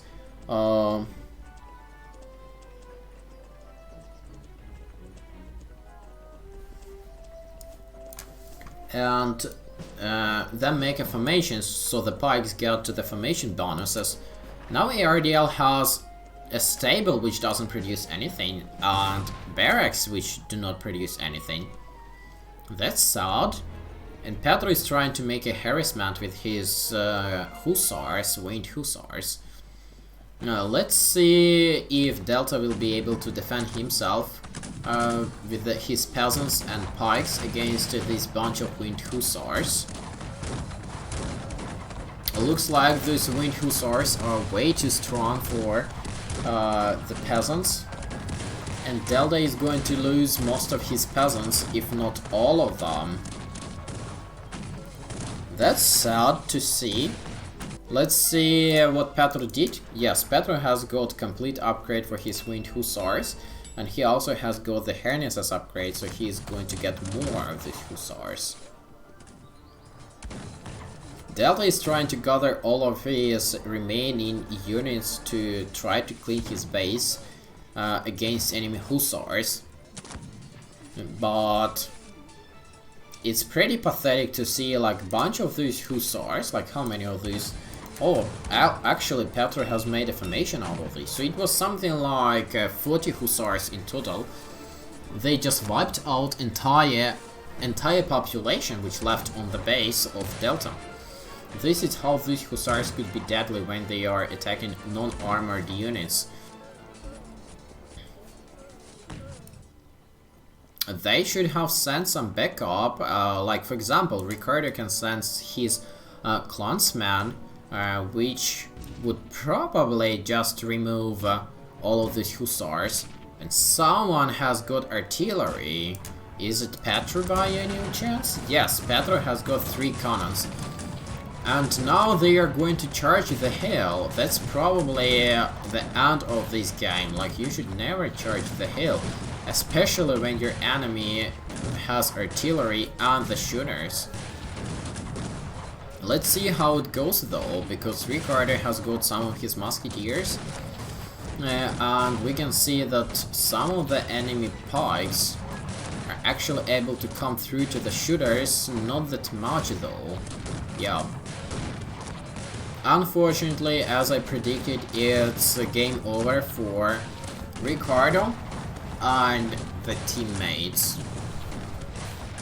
Delta surrenders, ARDL surrenders, and Petro celebrates.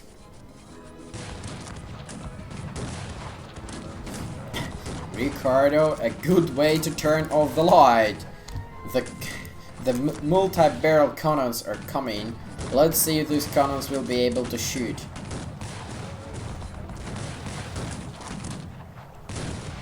Ricardo should have got the cannons earlier. and they should not start the fight or charge the hill without the cannons. Yeah, it's unfortunately it's game over. Okay. Well, let's see what's gonna be the next game.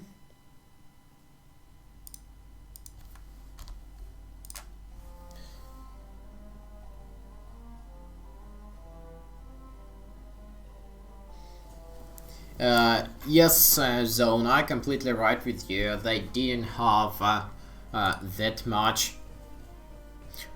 shooters to justify the mid shield.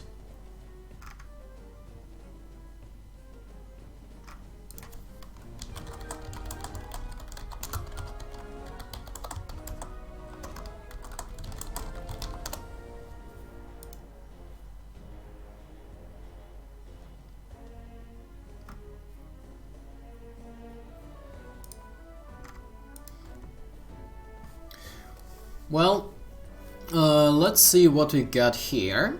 So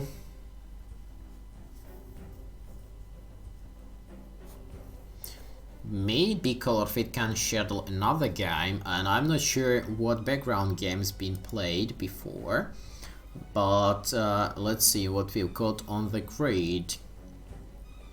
So Top Secret team has won against Meme team. So Top Secret team is going to the losers round number 2. And I'm not sure what other game being played in the background while I was streaming this one. Maybe it was Dark Horde playing against Sanyok, Hips and Q-Tiger. Maybe not, maybe the game is still there.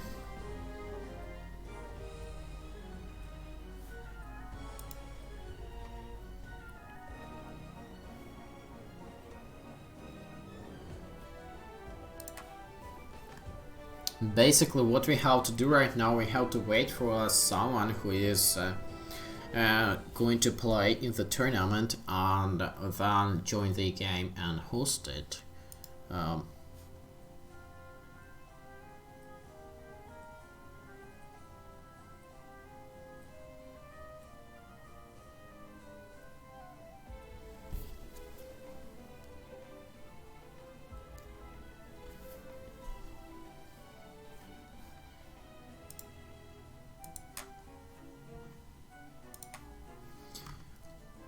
So far there is no one, and maybe Colorfit can schedule some other game, or maybe Colorfit can update the tournament grid so we can see the latest and the greatest state of our current tournament grid.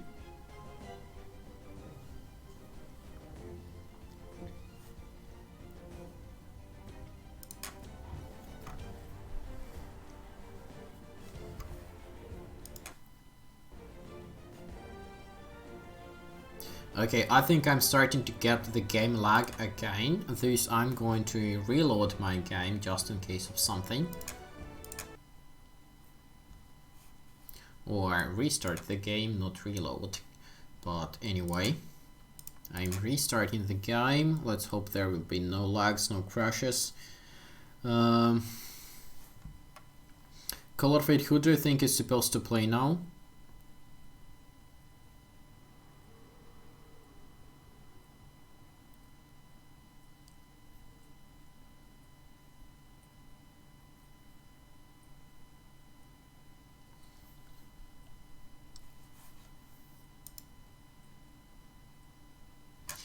Right now, Colorfit is hosting the game between KGR and NF, and KGR is losing, so the game should be finished soon, and then we will see what Colorfit can schedule or set for us. So the KGR team is Aesop, Metafrost and Forleon, and they are currently playing against NF number 2, and NF number 2 is Fair Snow, Old Man and Meatband.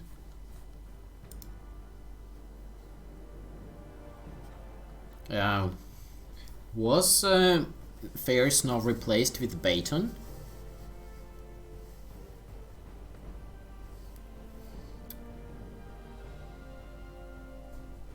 Okay, so Fair Snow was a replacement for Baton, but Baton decided to go back, and he's actually playing with the Old Man and Midbound.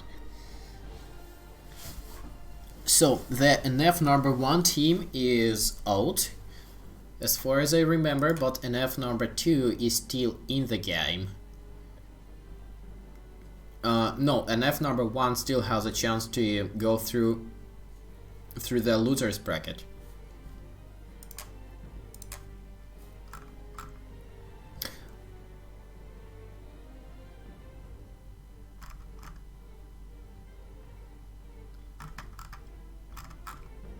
Maybe we can spectate some random game while we are waiting for Colorfit to finish the game.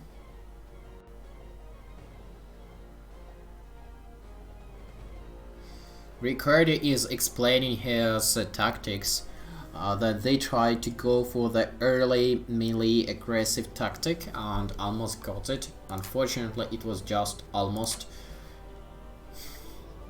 So let's see what kind of games we could spectate.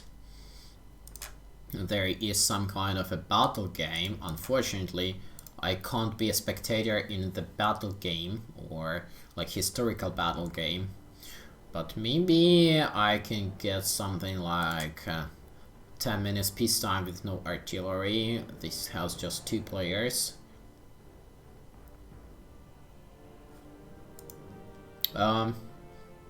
Dark Horde playing against Sanyok. That could be actually a good thing.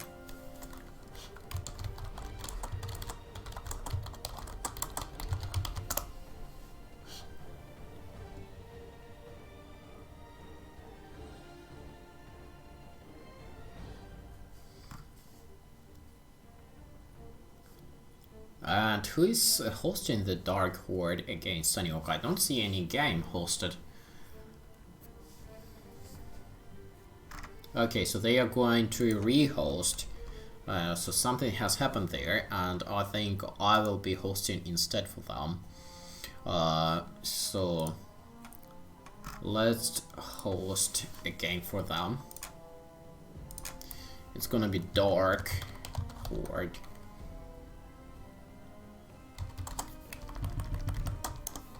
With Sanyok. Okay guys, now join me.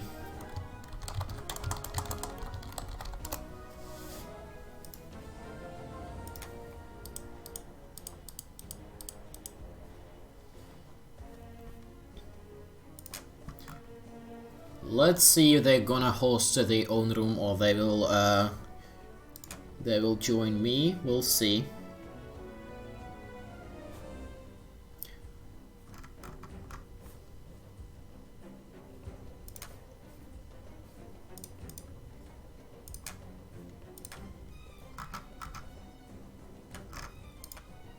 No one is joining so far. Maybe they are still thinking about rehosting, or maybe maybe they decide to host on their own, but so far I don't see any games from them.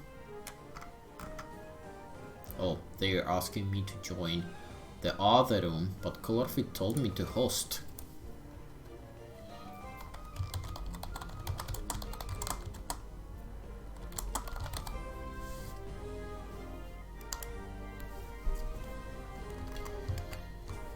So what we see here, that KGR has lost the game, and now Colorfit is going to find some other game for us. Okay. So Colorfit is here. Let's see if Sanyok, Hips and other are going to join us, because that's gonna be a play between Sanyok plus playing against Dark Horde.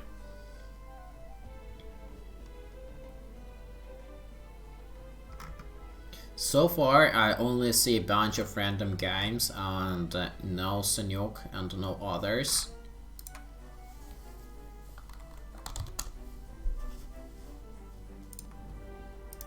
Okay, Stallman is here, Arnub is here, but Arnub is going to spectate and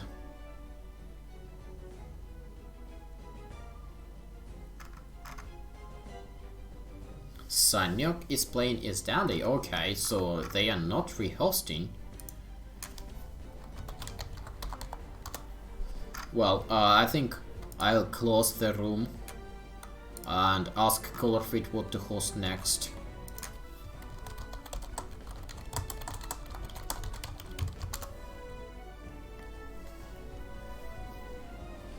Fanny Ru and Fenrir wants to play.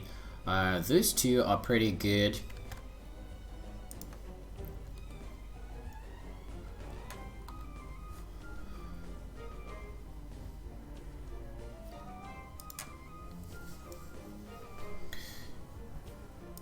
Dark Horde is contains of Dandy, Dandy, and it's not Vahan, it's some other player, which I can't read. It's Vano and Spartan.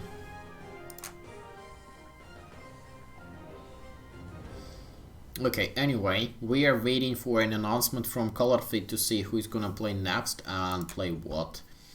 So, Top Secret Team 1 and F number 2-1 against KGR.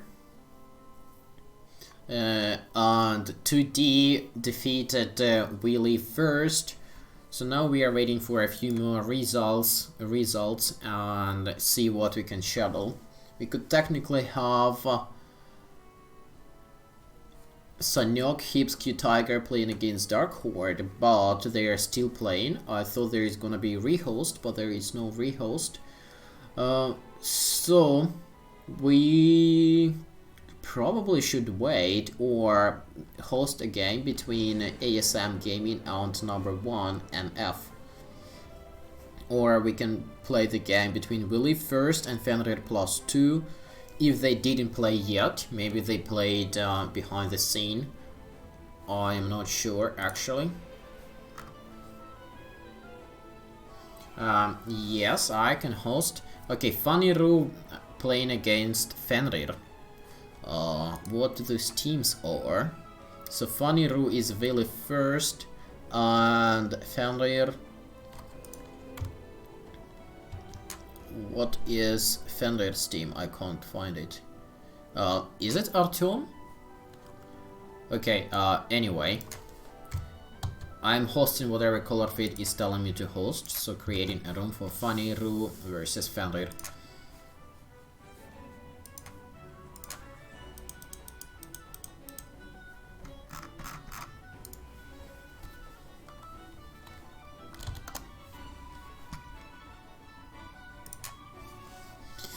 No. So Faniru is Willy first, and Willy first is supposed to play with the Fenrir plus 2.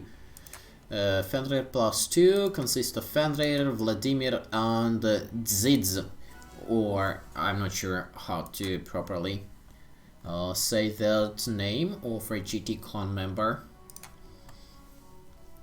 Let's see what they're gonna pick this time. I probably need to open some few slots. Yes, some guy is going to spectate. Who is this Universum?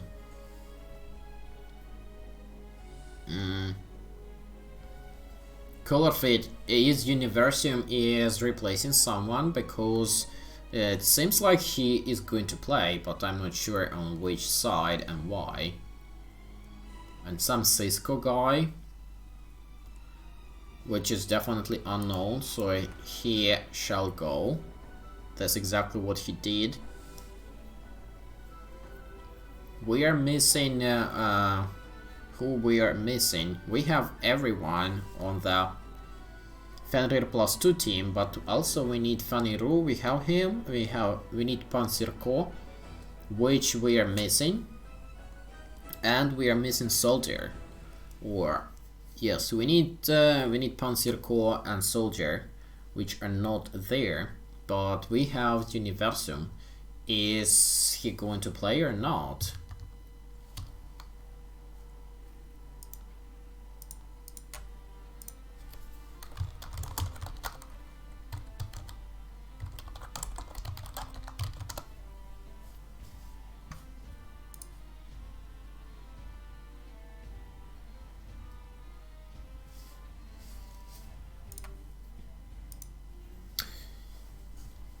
Okay, so what's we gonna do here?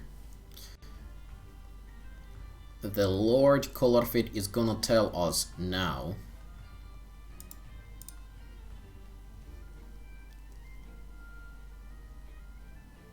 We need Panzer Corps and Soldier on the team of Faniru, but yeah, instead we are getting the Noob and Universum replacing them, I guess. Which is probably the case. First game in 2 months, Universum is reporting. Wow. Let's see how he's gonna perform after stagnating for 2 months. Some kind of president has joined, which is not supposed to be here. Is it gonna be Piedmont and Poland playing against Piedmont and Turkey?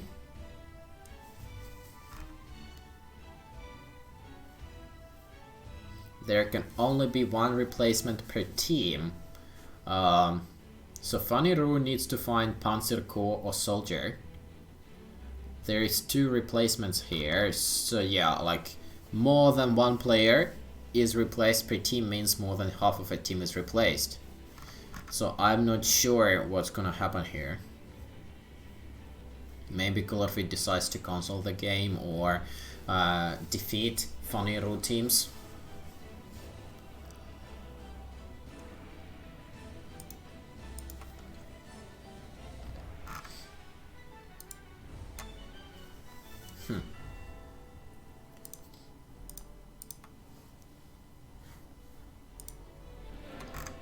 So Colorfit, what's we gonna do with this game?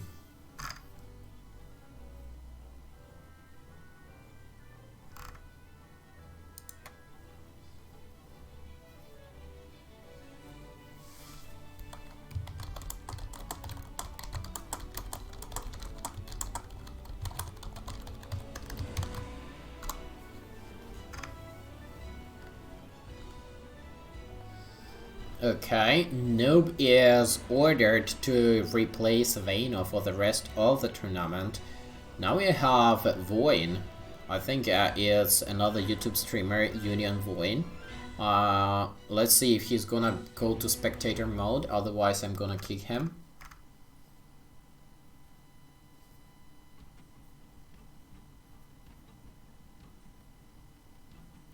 Okay, so Colorfit does not allow 2 replacements per team, so it's either going to be an impossible AI or Panzer Corps has to join.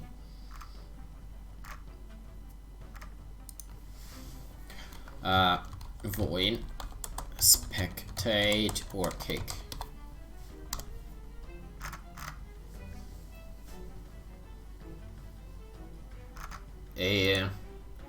Like, what's the matter? Is Wayne going to play? Okay, so he left.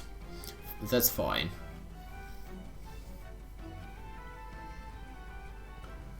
Universum Piedmont, Faniru Poland, and Noob is playing as Piedmont. So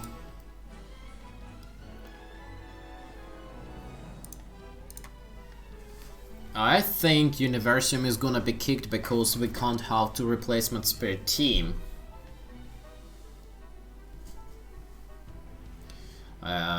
Let's see what's gonna happen here, because there seems to be something like Piedmont and Turkey playing against Piedmont and Poland. If only Colorfit agrees to let Universum play.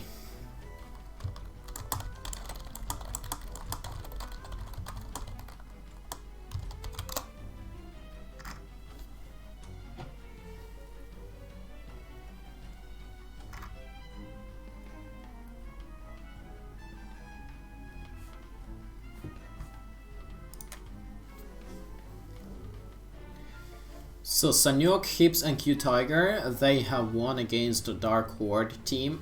They are going to face 2D in round 3. And NF number 2 one against the KGR. So Sanyok or 2D are going to play against NF number 2.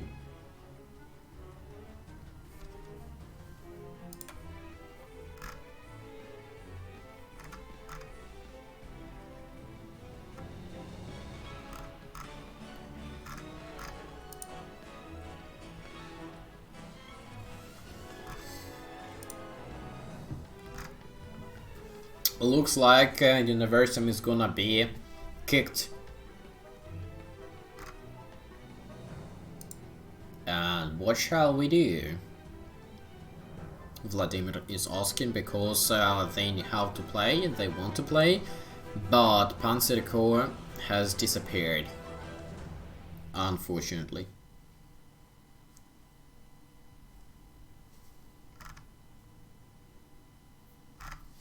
Can we play already, please? Some Kanistra Kvasa. Who's that shit is?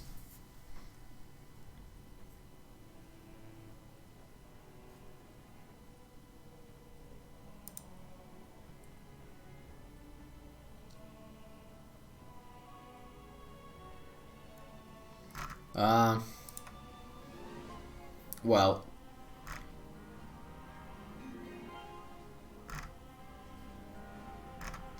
so the rules say that you cannot have 2 replacements per team, and Colorfit is not going to break the rules. So Faniru either surrenders now or they're gonna play with an AI.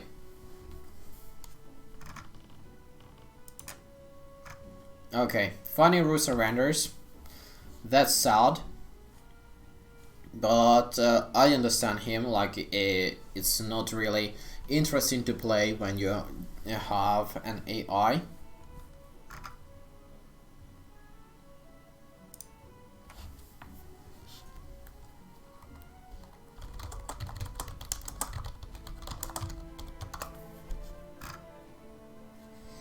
Okay, well, the game is over before it's even started. Means we are going to host some other game. Maybe it's gonna be Sanyog playing against 2D team, or maybe it's gonna be ASM playing against Top Secret team. Fender Plus 2 has defeated Willy first, and Dark Horde is going to play against Unbeatable. So let's see. So we are hosting Unbeatable versus Sanyok Hips. Why? No, that can't be true. Unbeatable is playing with the Dark Horde. Yeah. So Unbeatable versus Dark Horde. That's what we're gonna host now.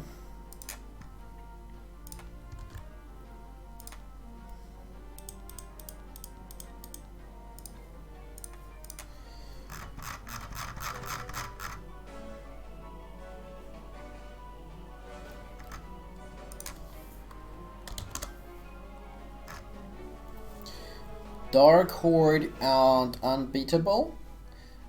They are going to play. Let's see who is Unbeatable and who is Dark Horde. So Dark Horde is Dandy, Vano, and Vano is replaced by Noob and Spartan, while Unbeatable is Stallman, Bepa, and Devil Borg.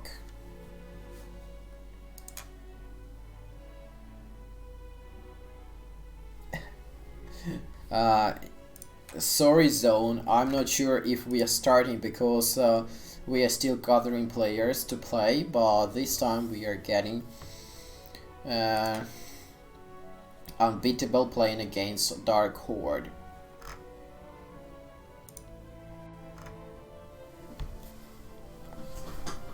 Let's see which nations they are going to pick this time. Some Andrew has got random nation and he has got Ukraine, definitely asking for a kick. Where is Spartan? I would also like to know where is Spartan.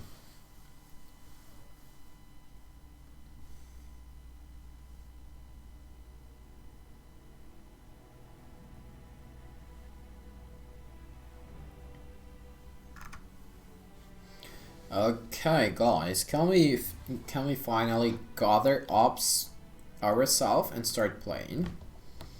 Like, we entry is coming again, asking for a kick again.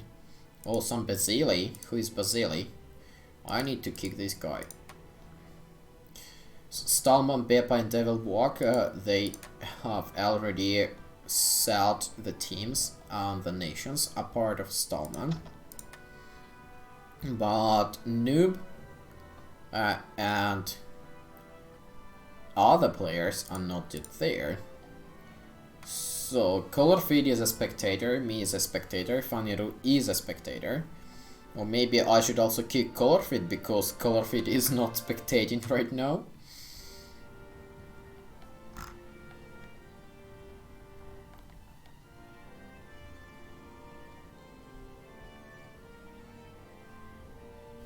Universum is joining, like, come on guys, are you playing in or not? Okay, so Universum wants to be a spectator, that's fine, I can leave him a spectator slot. Okay, so Spartan is here, that's good, but he left. Maybe some kind of a game glitch or something. Oh, some weird shit is going on here, we need to kick these guys.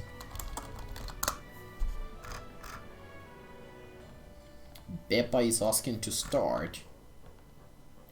We are waiting since 2 hours. Probably he meant they are waiting for 2 hours. Well, sorry, but I can't do anything about that.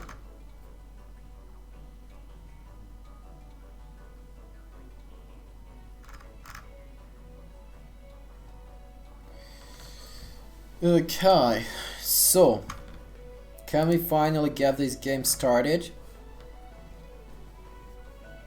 Dandy, Noob and Spartan seems to be here, while Stallman, Beppa and Deadwalk are already here. We just need Spartan because he joined and then left. I'm not sure where he is.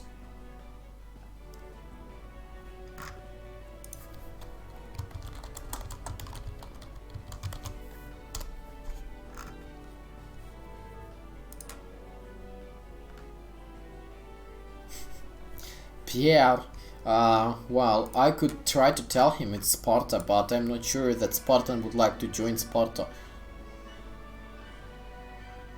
And then kick. No, I'm not gonna kick him if he comes. If he comes, we start the game.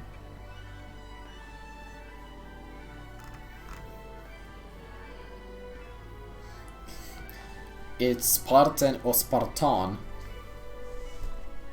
Doesn't really matter. I want the player.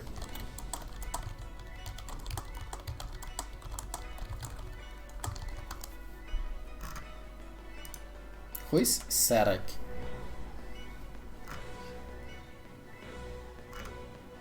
Oh, finally Spartan is here. So maybe we can start the game, but they need to click ready and they need to pick nations because no random is allowed as far as I know. And they need to have 2 Piemonts per nation. So Colorfit has rejoined. Maybe it was a game glitch. Yes, now Colorfit is a spectator. So Noob is replacing Vano. And now Dandy and Noob need to decide who is gonna be Piemont and who is gonna be some extra nation. And Stallman is still thinking of what kind of extra nation he's gonna take because Beppa and Deadwalk, or sorry, Devil Walk, are going to play as Piemont. Guys, pick the nations. Dandy and Stallman, you gotta get the nations.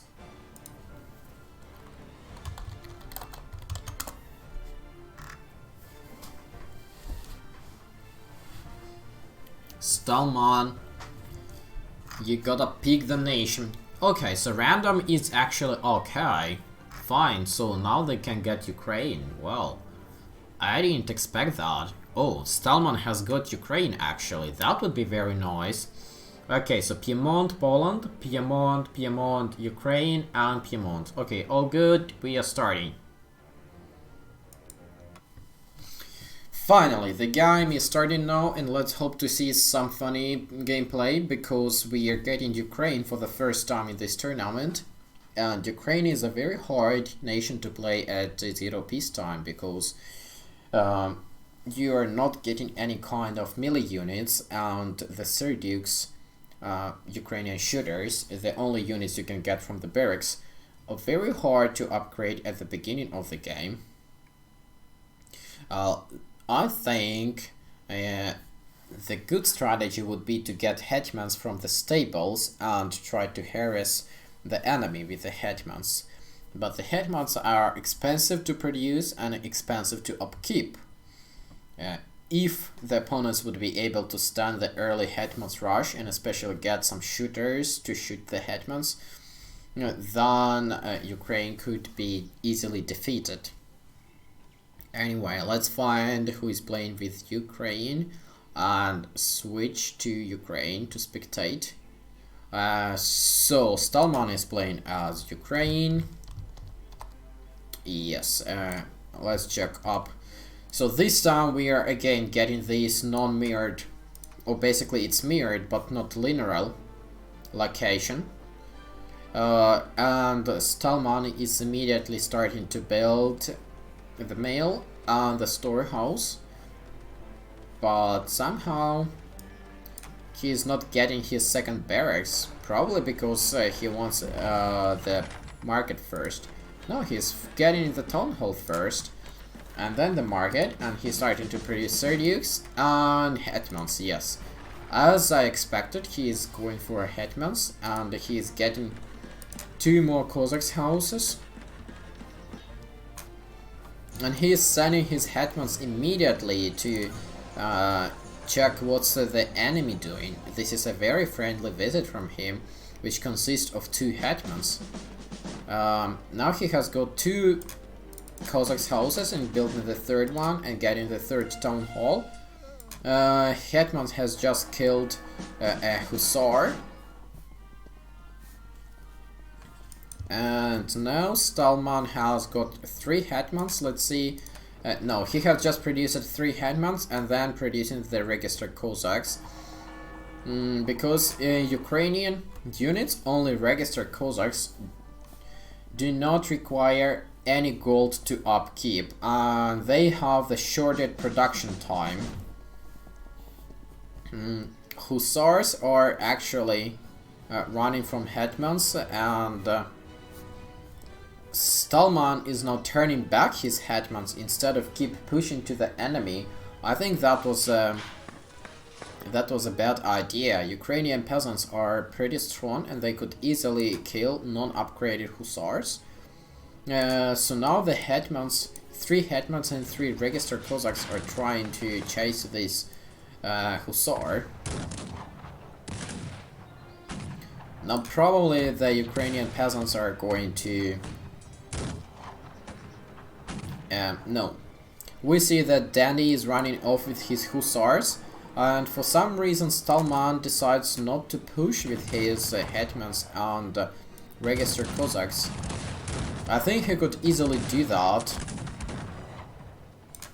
Let's see if he has got any upgrades. No upgrades so far. And no upgrades for Serdukes, but he is producing peasants from out of his 3 town halls. And here, registered Cossack, 1 registered Cossack was fighting against 3 hussars, and of course he died. And now another registered Cossack has died to these 3 hussars. And another one. And now the hetmans are coming. Let's see what Stallman's gonna do with his Ukrainian army.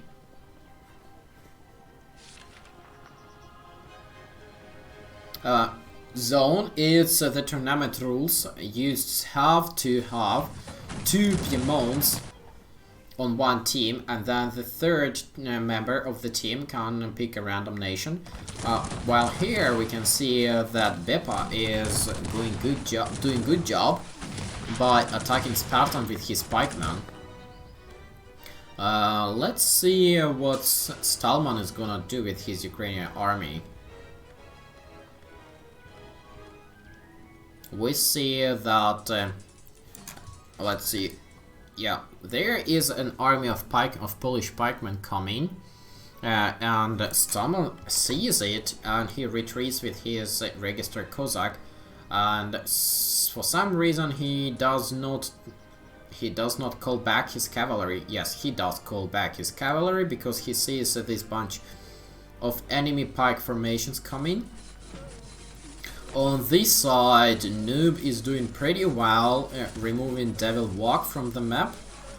No, he actually failed to, but he did quite a lot of damage to the peasants, so the economy is a little bit ruined.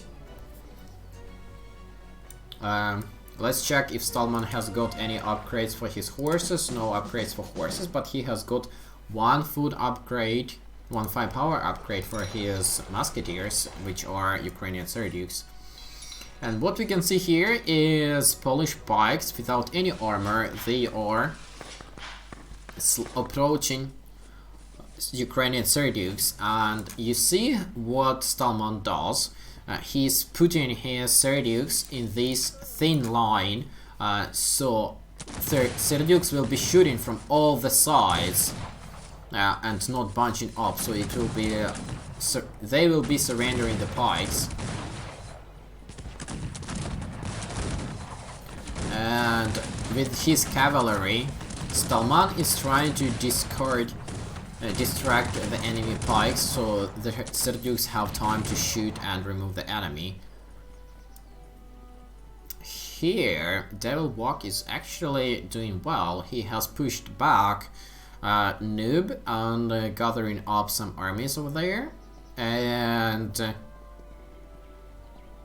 Spartan actually survived with his musketeers, and he has got some dragoons. While we see that Stallman and Bepa are aligning together to go and remove, or at least try to remove, Dundee. Yeah, it's Dundee's color from the map. On this side, there is gonna be another engagement between Noob and Devil Walk, but Noob sees that he is outnumbered and decides to pull back. A bunch of hussars running here and there. Let's check if Stallman still has any hetmans. No, Stallman does not have any more hetmans and he's not producing them. Still he has 4 Cossacks houses, and he's producing Serdukes out of 4 of them, and he has got 3rd level upgrade for firepower. It would be very nice if he could get the fire rate upgrade for his Serdukes. This is probably what he's waiting for. I'm not sure. Yes, exactly. As soon as he has got enough resources like gold, he has got the fire rate upgrade, but the fire rate upgrade took his iron, and if he goes to attack now, most likely he will not have enough iron for shooting. He also has got the food production upgrades in the mail and 1 food production upgrade in the academy. So now let's see what's gonna happen here. Now at the same time there are 2 fights happening, and Bepa is covering up Ukrainian Serdukes with his pikeman, but there are hussars coming which are going to demolish the Serdukes, because Stallman didn't make any defense upgrades for Serdukes, unfortunately. Let's actually check that. Yes, he didn't make a single upgrade, but fortunately Bepa's pikemen were able to defend Stallman's Serdukes even without the upgrades. So this might be a game over for Noob, Dandy and Spartan. Or maybe not. Let's see what's happening here. Actually, Devil Walk is doing pretty good here, defending himself with a bunch of his spikes. And the next one will be Noob attacked by Stallman and Bepa.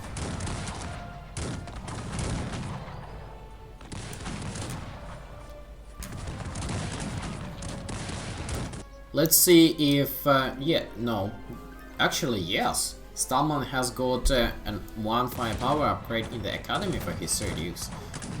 But Ukraine can't technically have any units without diplomatic center to remove the buildings. The only possibility here is the cannons. And now Ukrainian Sir Dukes are in stand ground position, but the pikemen are coming and killing them. Probably these noob pikes are armored pretty well. Still, it was not enough to completely kill all of the Sir Dukes. Over here, though, these pikes will most likely stop this stream of Ukrainian Sir Dukes coming.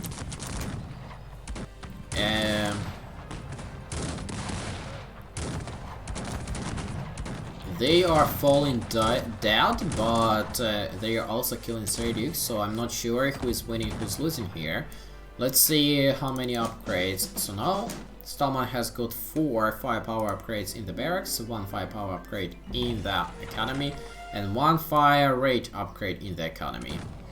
And now he has taken Dandy's base as his own location. Yellow or Devil Walk is gathering his units on this hill and going to attack Noob from the flank as soon as Stallman and Beppo decides to attack. On this side, Beppo is doing pretty good with his pikemen and basically annihilating the Spartan. And this is probably it. There is not much chance for Noob, Dandy and Spartan to survive this, because they failed to remove even a single opponent, while Spartan and Dandy is removed from the base. They still have the base, but that base doesn't work for them. And on this side we see that Noob is still doing okay for the time being, but he does not have enough units, and I believe if Stallman and Beppo would attack right now, they would simply smash Noob. But they are giving Dandy some way to rebuild his. Okay, so that's a GG. Dandy has quit, Spartan has quit, and it's just a matter of time till Noob quits.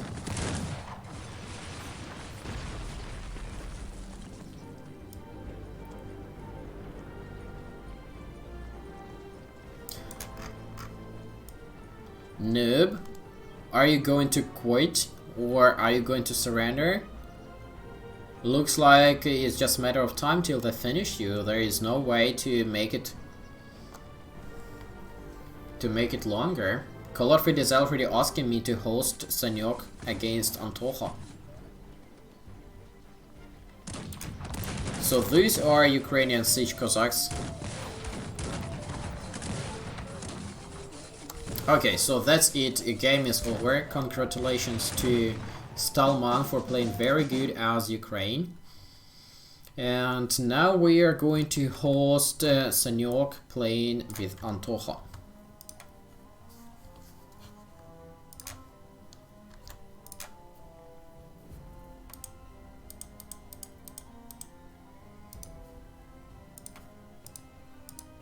Who is Sonic? Iron and Antoha is here. Who is Chris and who is Sonic? Maybe Sonic is actually playing, I'm not sure.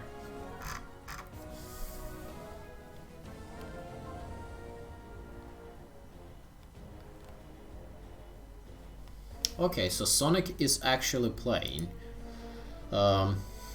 So Sanyok is currently playing against the 2D team. Sanyok consists of Sanyok, Hips and Q Tiger, and 2D is Antoha, Iron and Sonic.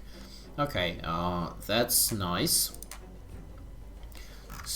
Let's just wait for the players to gather up, choose the teams. Sonic and Iron are going for Piedmont, This means Antoha will go for random. Well, no, Antoha is going for Russia. There will be a Russian spearman spam. Let's hope that's gonna be a nice game. And I need space for Sanyok and Q Tiger, because we have way too many spectators. Come on, Sanyok, come on, Q Tiger, please join. Who is this Cossacks? Probably asking to get kicked, because he's not going to spectator mode and wants to play, but he's not in the tournament.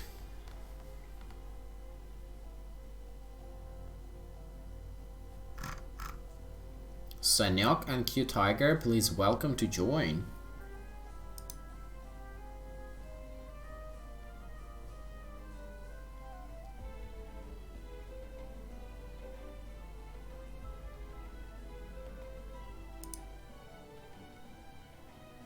Noob seems to be alone. Michael Grybowski. Hi, Michael Grybowski.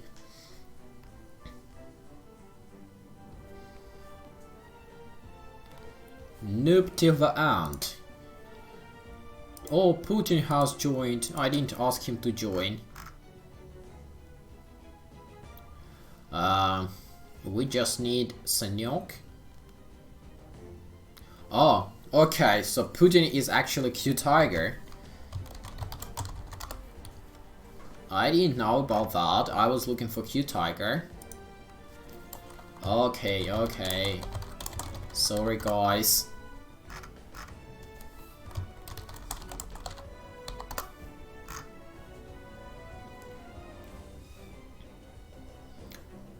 And I am your daddy is probably Sanyok.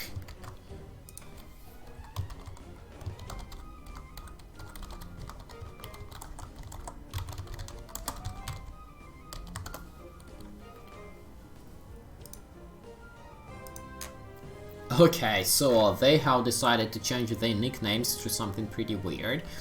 And Sanyok renamed himself to be someone's daddy, and Q Tiger is now Putin.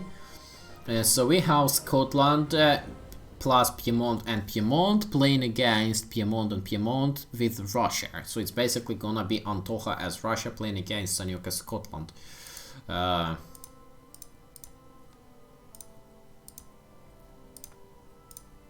Okay, now I need Mr. Colorfit to be ready, and then we can start the game.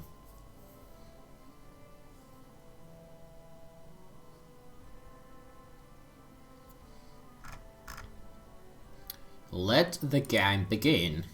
And Colorfit Zone is asking why 2 Piemonts are mandatory in this tournament.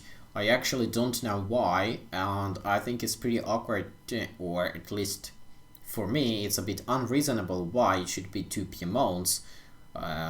Like, Piedmont is a typical European nation without anything special. Like, yeah, maybe you get some extra priests which cost more, but they heal better, and I don't see anything special about this nation. Like, for example, if we take Spain, then we have armored musketeers, and we have probably arguably the best pikes, which can be discussed, but the pikes, the castleets are pretty good.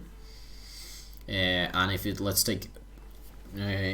take Austria, then we are getting Austrian round shares, which are also bringing something interesting to the game. And we can see that we are getting very, very weird location, and the one who is gonna suffer in this location is Hips, but Sonic will probably die as well, and because Putin, which is Q Tiger, and Sanyok will probably smash him, while Antoha has safest location so far, and he's already sending Hussar, and probably will capture this. Yes, he has captured the academy and has destroyed the academy. It was very nice played of him. So Hips is already suffering for being at this bad location, And Sanyok is capitalizing on it. I think we will be following... sorry, not Sanyok, Antoha is capitalizing on it. I think we are going to follow Antoha because Antoha is playing as Russia. And I will pay attention to Sanyok because Sanyok is playing as Scotland. And we've been looking at Ricardo playing as Scotland. Let's see what other differences we will get from Sanyok playing as Scotland and Ricardo playing as Scotland. What we see here is that Sanyok is going for the castle as soon as possible, and he's starting to hire these clansmen because these are very deadly units against enemy pikes. Who made the pose?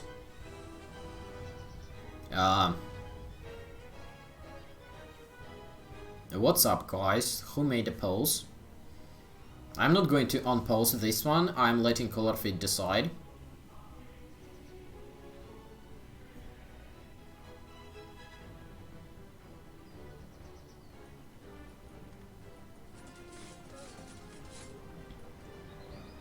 Okay.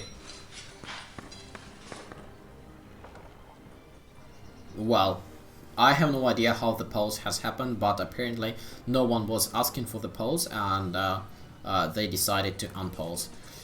So Hips is going for Cuirassiers because he wants to be able to defend himself against the enemy Hussars, while Antoha is spamming Hussars.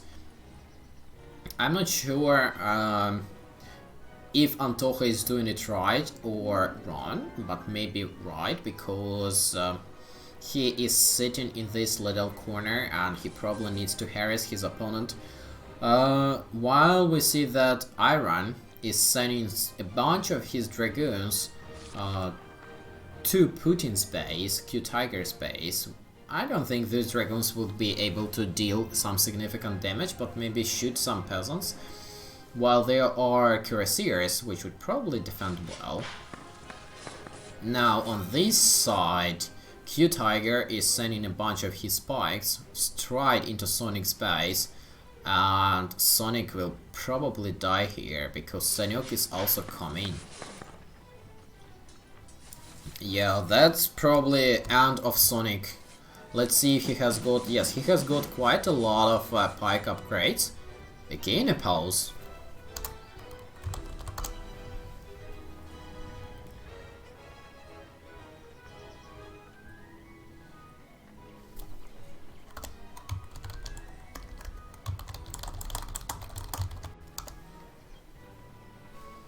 Well, I don't see that anyone would be making anything during the pause, so I'm not sure if it's someone who is making the pause. Yeah, so over here, Iron was trying to make something with his dragoons, and we can see here that Sonic is smart enough to retreat with his spikes, but unfortunately these Scottish sword clansmen guys, they have quite fast movement speed, like in the middle between cavalry and usual combat units. Again a pause, like what the... Maybe it's Sonic.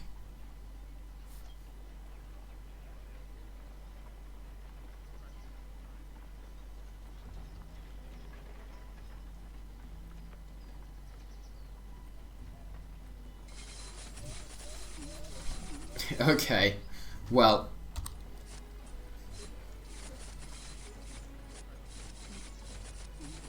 Now people are going to vote if it's gonna be restarted or not restarted. Well, of course Sanyok is voting for do not restart because he is winning and doing well there. Now over here Iron is sending some of his musketeers.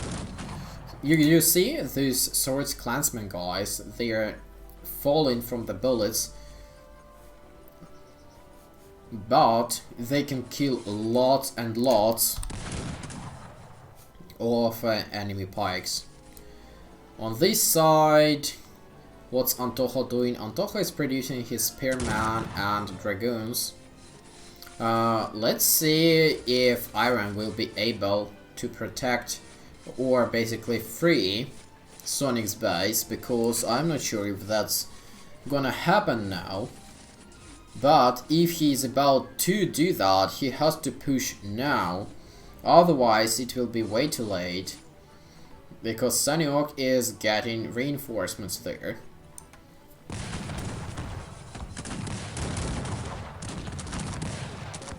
Now let's look how the Scottish pikeman is gonna die.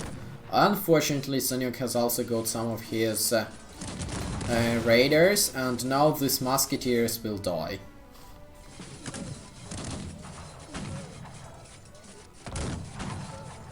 Yeah, unfortunately Iron did it pretty bad. And we see here that Q Tiger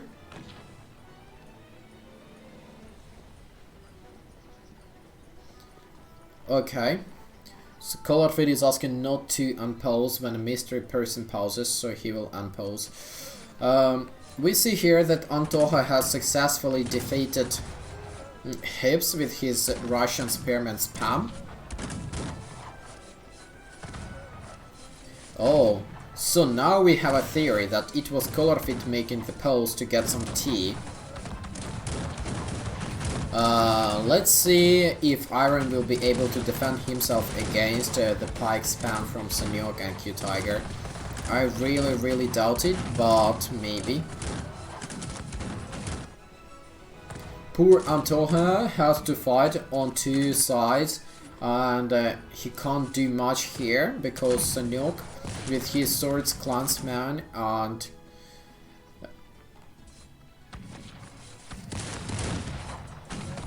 from help with Q Tiger, they are demolishing Iron, and now Antojo has to save both of them. Now Antojo has to save Iron, and he has to save Sonic, because Sonic also has lost his base. I don't know why, but Antojo is not making any formations. Hips is asking to restart because Hips has lost his base. But I'm not sure why he's asking to restart, because his team is doing good.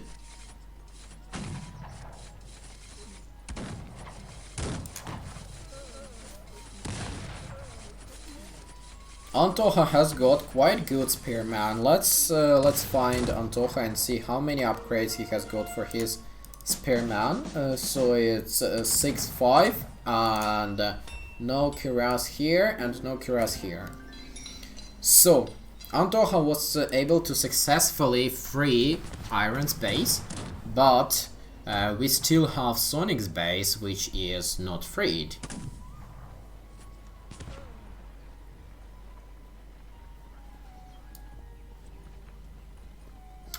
Let's see what's Antojo gonna do now. Maybe Antojo should probably go and free Sonic's base, because Sonic is currently trying to save a few peasants over here. And there are some enemy lancers from Sanyok running here and there and killing Antojo's dragoons. Let's see if these lancers will be good enough to kill the enemy pikes. Well, not as good as Sanyok would have hoped for.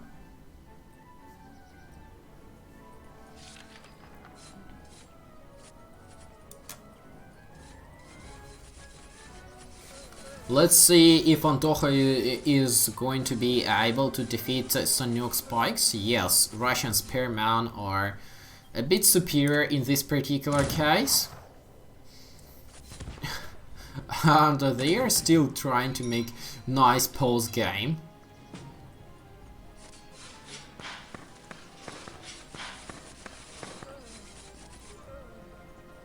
So what we see here, Hips is trying to free his stable.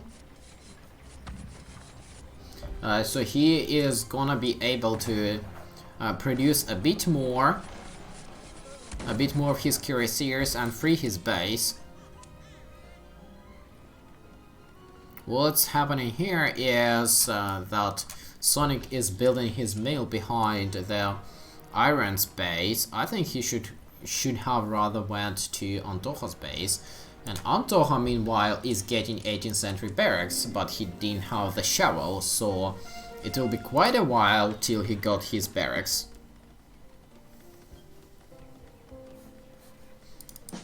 And he has got full attack upgrade for his spearman, and let's see if he has got a single cuirass. Not here and not here, so no cuirass upgrade for Antoja so far. There are some lancers, and let's see if Antoja is going to free Sonic's base, because so far he's sending his spikes for no good reason.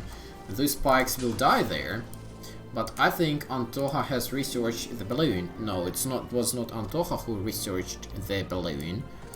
Let me check who researched the balloon. Maybe it was Iron. Yes, Iron has researched the balloon, so now Antoja and team can see entire map. So they know what's happening where. And Sonic was able to free his base for a time being, and he's trying to get the mine back. Colorfit is now gonna be the pose manager, so he's gonna manage the poses. And now Sanyok has gathered, Sanyok and Q-Tiger, they have got this huge army of cuirassiers, pikeman, Scottish pikeman and Piedmont pikeman, plus the Swords clansmen, which are going to be a deadly force.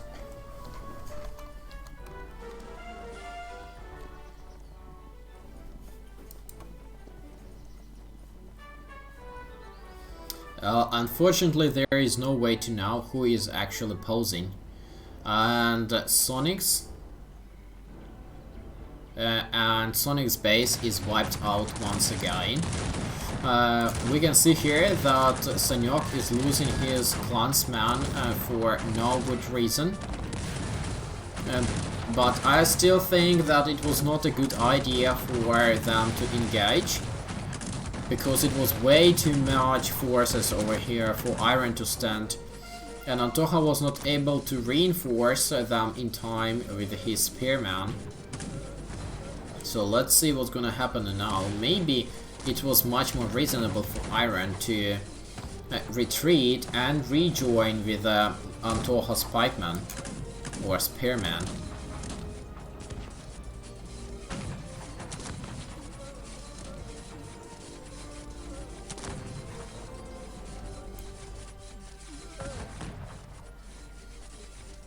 Sonic was hoping to get his town hall and some kind of a production here, but unfortunately Iron's base was also annihilated. Yes, I also think it's probably one of the random spectators who is making posts for no good reason.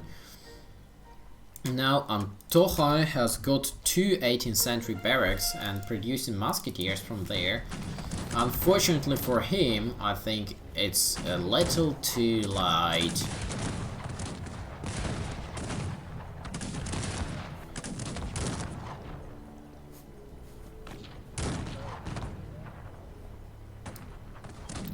Let's see if Antoja has got any firepower. Yes, he has got 1 fire rate and 2 firepower upgrades, and now he's getting 3rd one.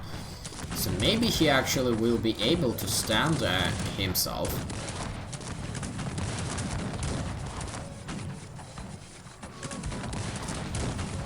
Now he has got 3 firepower upgrades.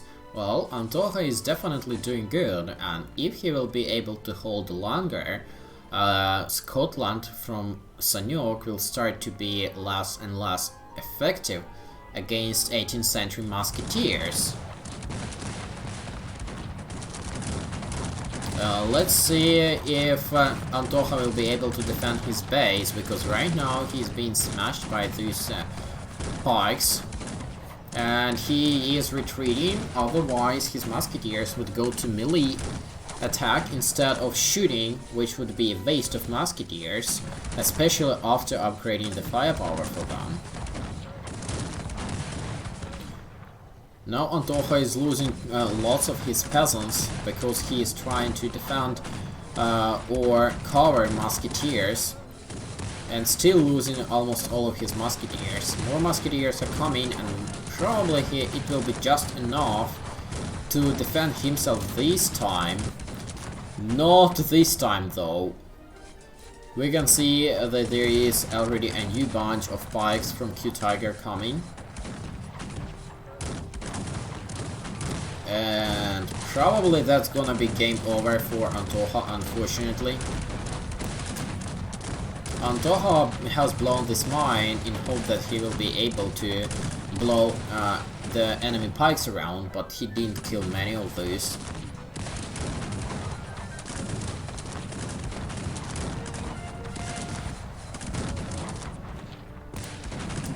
Now Antoha has got his second fire rate upgrade, which is very nice, and he is getting another barracks, which will produce even more spearmen. Antoha, you better start producing spearmen from your next barracks.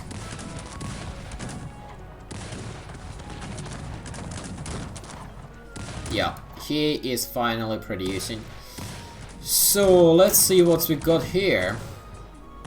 Iron is trying to keep his base free from the enemy, while Sonic is also has got his 2 barracks producing some units and helping Iron to keep his base free.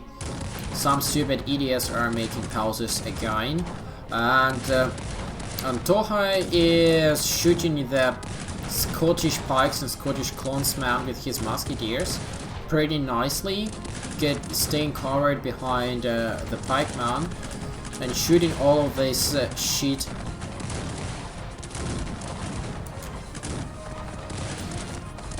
Let's see if Antoha is going to have any kind of melee upgrades for his musketeers. No, not here. Who says that his game keeps freezing? Whose game? I don't know. Okay, so Hips here, he is streaming his units towards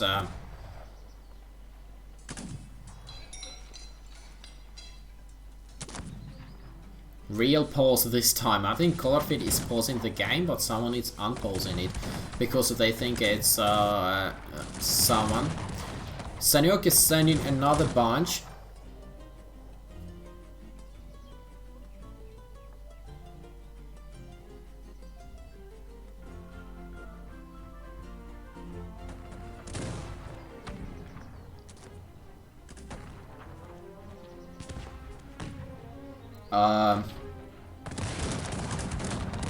Well, Sanyok has crashed or something, I don't know, but he is definitely controlling his units. I don't know what's going on here. Colorfit is saying that rehost is required, but I don't know. He is definitely controlling his units and he's sending them to attack. He's still working and producing, so if the game has crashed, then maybe Sanyok made it crash. I don't know. Maybe he smells that Antoha is actually doing well with his 18th century and there is a chance that they will get defeated. But I don't see any reason of why the game should be rehosted. At least not yet.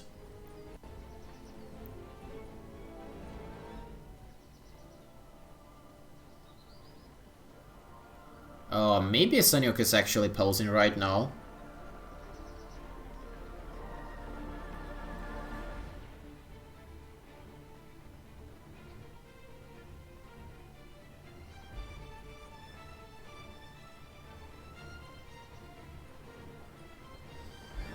Okay, so probably they still need a rehost. I don't know what's going on here, but the game works fine for me, and if they decide to have a rehost, okay, I don't mind. If someone wants to host, I don't mind either, but let them decide. It's not up to me.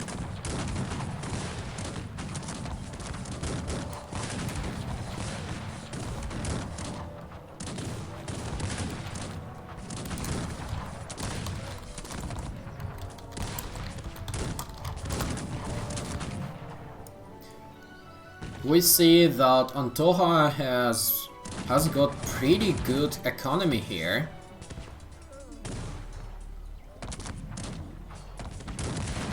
And he is able to defend himself, and he is actually able to free Iron and Sonic's base. Antoha is also playing pretty well against the enemy clansmen. I don't see that Sanyuk is doing anything right now. Like, this is starting to be awkward. I can't say for sure if Sanyuk just decided to ignore everything or he's actually having some troubles. Because we can see that these peasants are staying here, not doing anything. It looks like we are going to rehost, fortunately or unfortunately. Well, so rehosting then.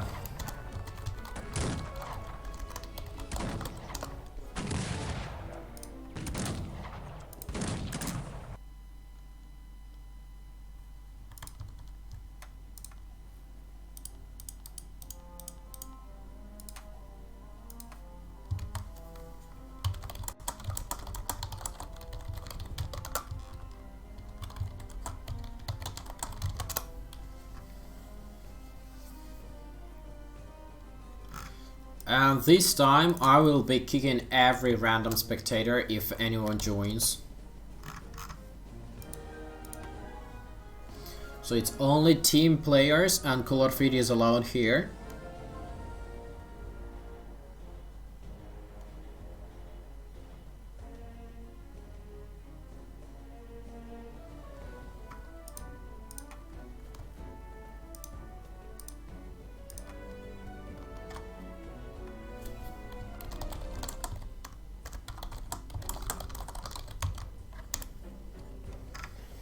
So now we are waiting for Iron, Sonic and Antoha.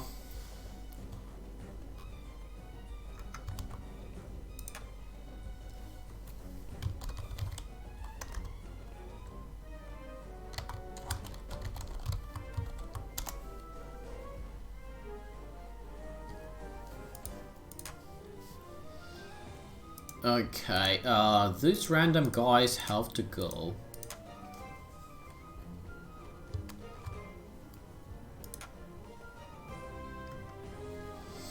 Now we just need... we need the players, and not these random guys.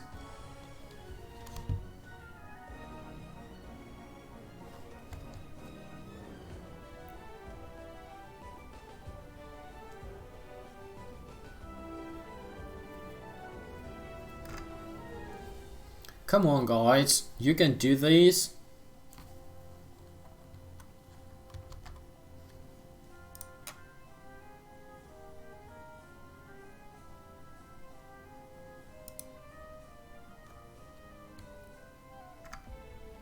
Iron is here, now we need Antoha and Sonic, and then we can go for the game.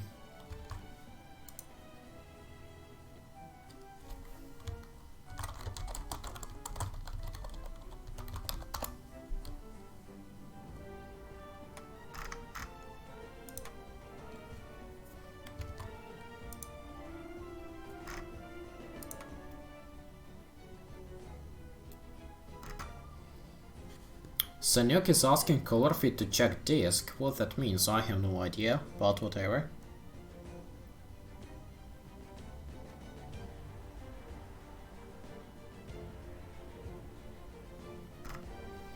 Well, we still need Antoha and Sonic to be able to play this game, otherwise this game is no-go.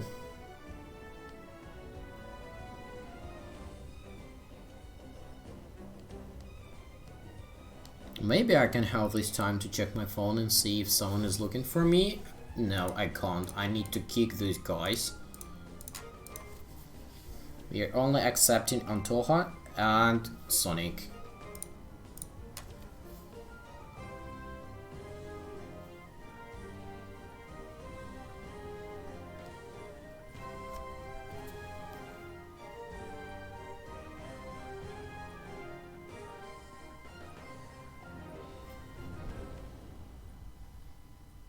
Okay, Antoha is here. Now we need Sonic and then we can go.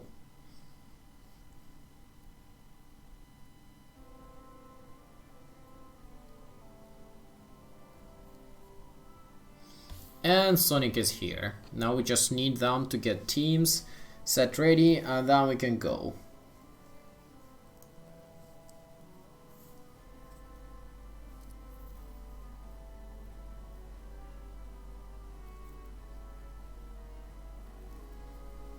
Well, maybe this rehost is some kind of a blue balling Saniok's team, but unfortunately it was caused by Saniok's team.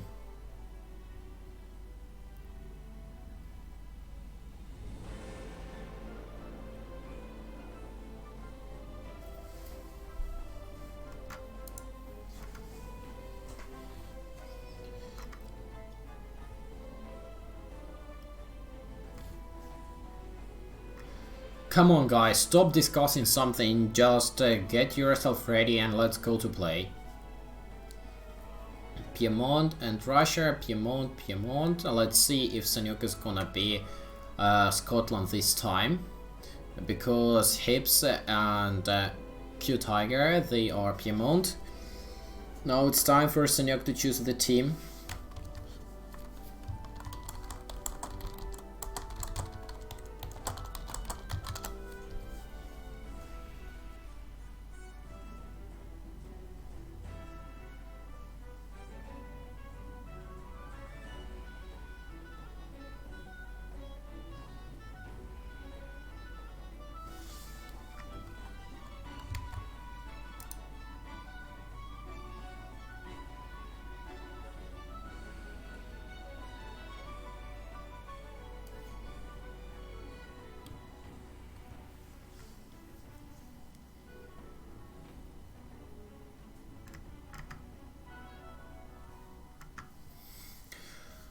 Come on guys, can we just play?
Looks like Q Tiger, who is Putin, is having some intense discussion with Iran for some unknown reason.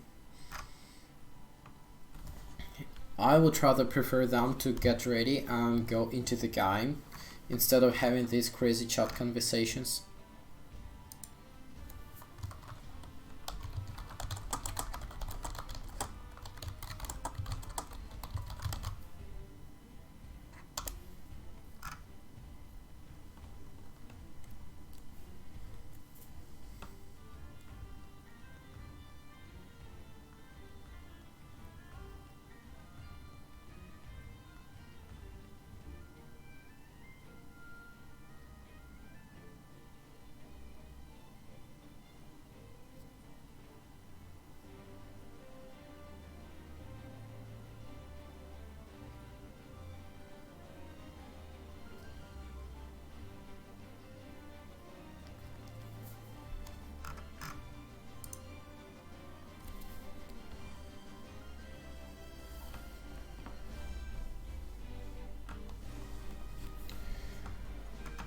Call of Fate, we are waiting for you to get ready. And then we can start the game.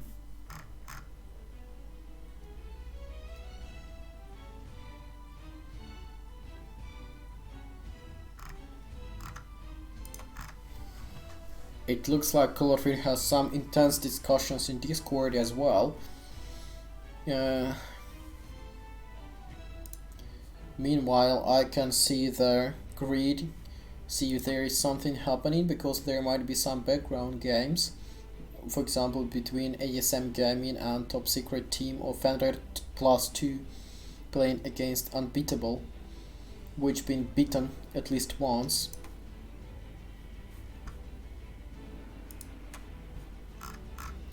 Okay, so we starting.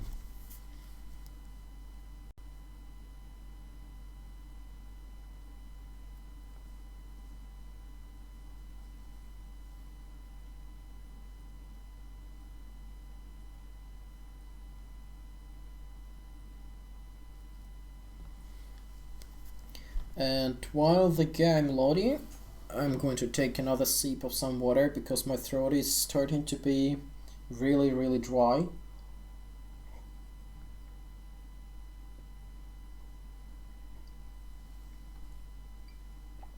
Let's hope this time there will be no random pause and no random problems. Let's find Antoha. So Antoha is brown over here, playing as Russia. Good, Antoha is here, and now we are getting even more weird location. Immediately Antoha is getting to build himself a town hall and a mill.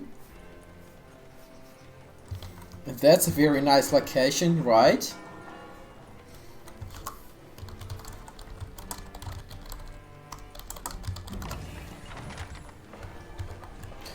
So I'm not sure if it's a good location or bad location, but Sanyok is pushed back into a corner, so he can stay there and survive for longer.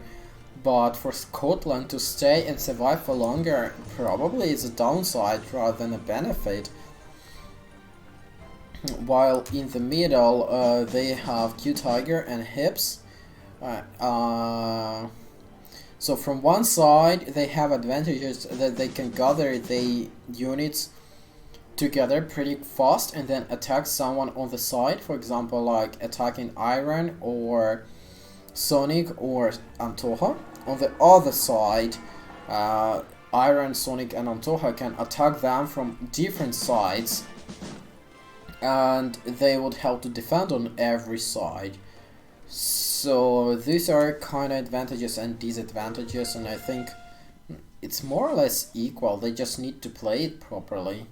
Over here, Antoha is trying to capture the gold mine. I'm not sure if he was... no, he didn't capture it. And he is running with his Hussars just to scout Sanyok's territory. And now he is figuring out that Sanyok is all alone in his corner, while Q-Tiger and Hips are somewhere in the middle of the map.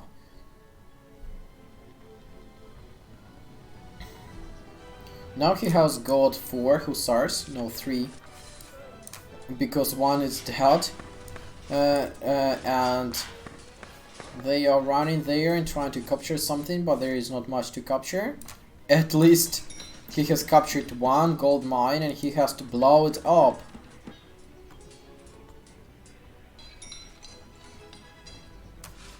Come on. Come on, Antoha. No, the mine was recaptured. Unfortunately for Antoha. Call of Fate has go to host Stallman and Fenrir games, so I will be the boss here, deciding on what to do and what not to do, when to pause and when to unpause. But for now we see that Sonic is attacking Cuirassiers with his Hussars, and of course losing, because Cuirassiers are made to defend against hussars, so it would be much more logical to retreat when meeting this amount of cuirassiers.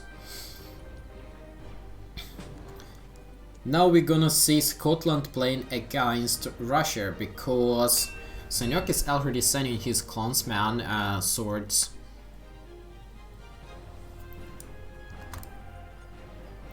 against Antoha, and Antoha is playing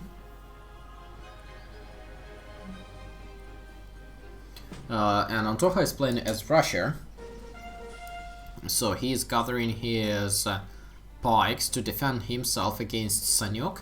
Sanyok decided to take this little hill, even though he does not have any ranged units. It's still more confidence when you're staying on the hill. Now, what do we do here? We see that Sanyok is sending some of his raiders to the middle of the map, and Sonic is attacking Hips. No, Sonic is attacking Q-Tiger to distract him, so he is not attacking Antoha's base. And I'm not sure if he's winning or losing here, but looks like he is losing here. At least he is not able to do any significant damage. Like, his spikes seems to be superior, but they are severely outnumbered. Antoha has a formation here of 72 Russian spearmen and 21 extra spearmen, which made Sanyok get fear and retreat. Q-Tiger and Hips, they are both doing fine as of now, while Iron is going for musketeers and dragoons and defending himself on the hill. Here could be a fight, but I think Iron should retreat right now, because he is severely outnumbered and he has to fight against the clansman. Well, that probably was a terrible idea. Yes, that was a terrible idea. He has lost his formation and almost didn't kill anyone. And that's why he is retreating back, because Q-Tiger is pushing with his own pikes. Someone is calling that Iron is a cheater. I have no idea why.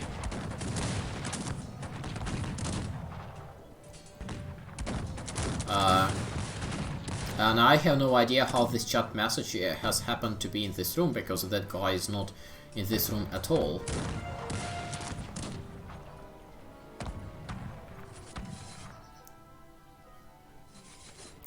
So, Iron is trying to defend himself against Hips push with cuirassiers and pikes, but I don't think he will be able to, because there is way too many cuirassiers and way too many pikes.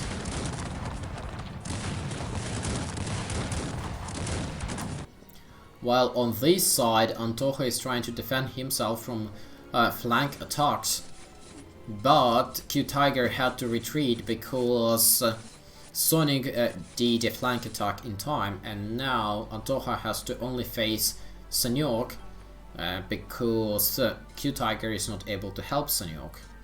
Now, what on this side? On this side, Hips has killed all of the Sonic's all of the Iron's peasants, and Iron is trying to retreat with his dragoons. Not very successful though. Over here, Sonic is retreating back and trying to reinforce his formations, while over here, Antoha is gathering more and more Russian pikes formations. Now he has got almost all upgrades for his pikemen. Yes, now he has got full upgrades for his pikemen. Let's see if he has got... No, he doesn't yet have a single cuirass upgrade, but he might have it. Let's see if there's gonna be another fight. Yes, there is another fight, but Scottish pikes are winning again. Even though the Scottish pikes do not have any cuirasses, and this theoretically could not have any cuirass. This time Antoha is losing, and losing pretty hard. So his pikemen deal 18 damage. And let's check for Sanyok if I can find him. Yes, I can find Sanyok. So his spikes are dealing 21 plus 2 damage. Scottish pikes are much more powerful than Russian spearmen, especially if Russian spearmen do not have cuirasses. Unfortunately, Antoha's base is emptied right now, and Antoha surrenders. Let's see what's happening on this side. Yes, they all surrender. Well, that's game over, unfortunately. Zone, their names are red because Q-Tiger, who is Putin, has updated the client files in his game, which made his name to be red, but that's a bug which he's using. And then all the names after are also starting to be red. It's pretty annoying, and I would kick such players, but it's not my tournament, so Colorfit decides. Anyway, for those who is interested, you can see the statistics over here, which I forgot about at all. We can see that Sonic has got 1 cuirass, then Hips got cuirass, and Q-Tiger has got a cuirass. And Q-Tiger was the first one to get cuirass.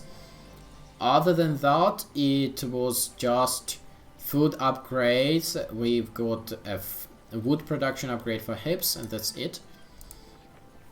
And here we can see the numbers, so whoever is interested in numbers, just get yourself a pause and read the numbers.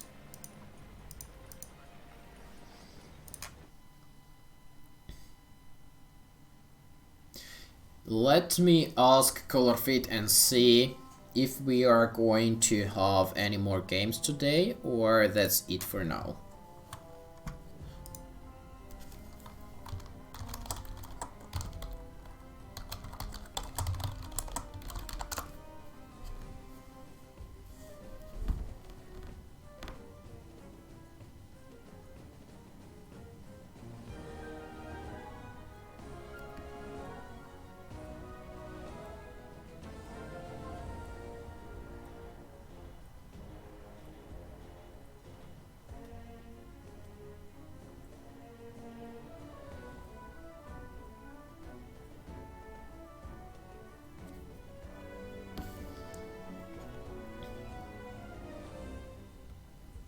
Okay, so the next game's gonna be Sanyok playing against Bayton, and Bayton is our other team. Let me find out what was the Bayton team. Was it NF2? Yes, I think it was NF2, because Fair Snow is replaced by Bayton as far as I know. So hosting another game.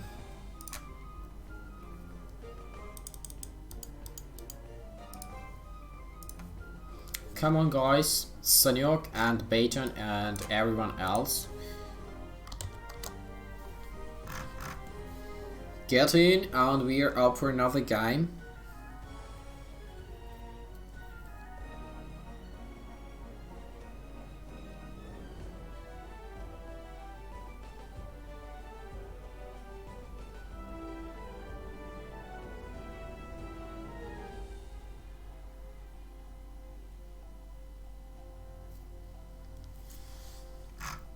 Sanyok is here, Hips is here. Now we are waiting for Q-Tiger, for Bayton, for Old Man, and for Meatbound.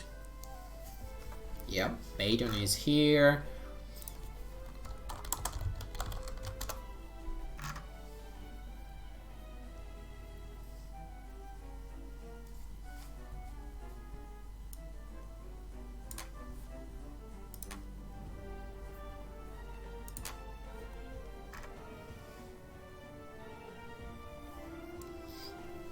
Meatbound is here as well. So this is gonna be what? Semi-final, or? I'm not sure actually. But very well could be. So Sanyok and Hips are going to play against an F2 team.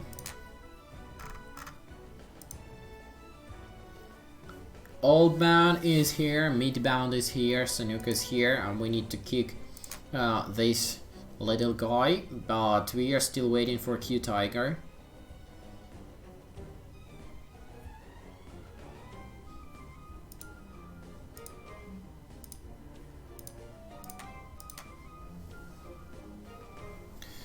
So, guys, now it's time to get teams and get ready to go.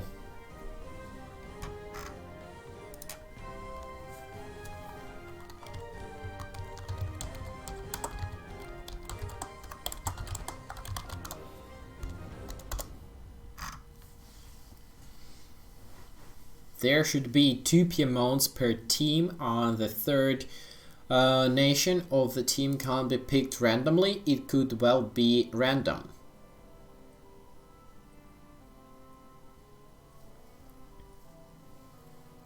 Hello, Faison.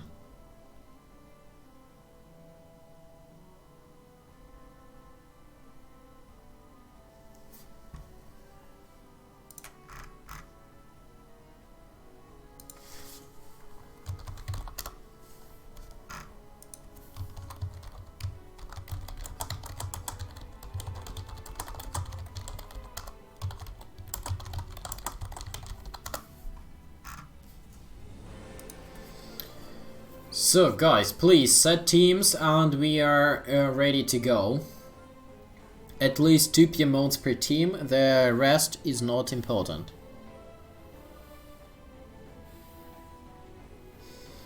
Knight 121.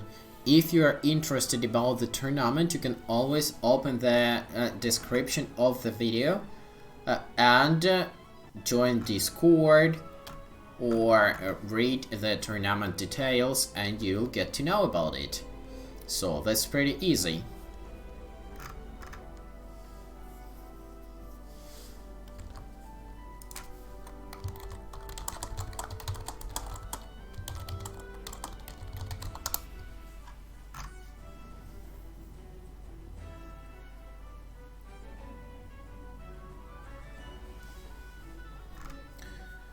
Come on guys, you need to finally decide what nations you're going to play and how you're gonna play.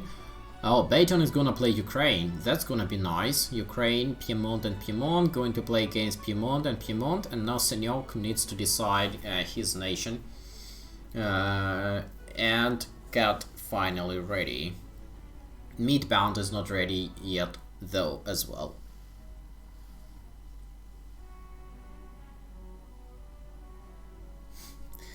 Robert Tarashevich is saying that he likes to watch Colorfit playing against Sanyok. I like that too.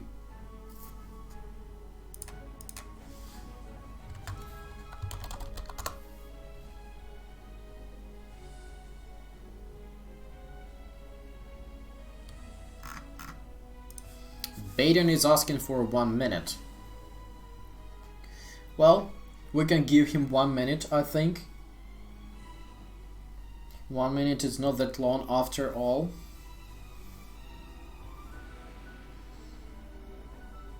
But we also need Hips and Sanyok to get ready.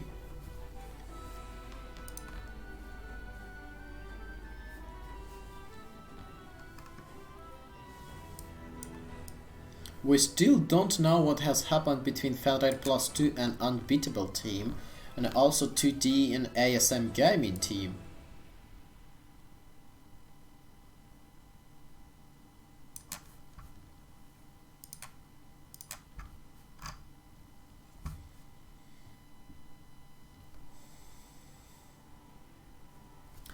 So, the semi-finals are between Sanyok, Hips and Q Tiger and NF number 2. This basically means that whoever wins this game will get either first or second place, and whoever loses this game will get either third or fourth game, as far as I know, but I might be wrong. Maybe Colorfit has got some extra funny random rules how to decide. And for those who is interested, feel free to go to challenge.com to GT Tower, and you will find out all the informations and the grid about the tournament. Midbound. Midbound, could you please get ready? Instead, he is asking Old Mount to get orange color.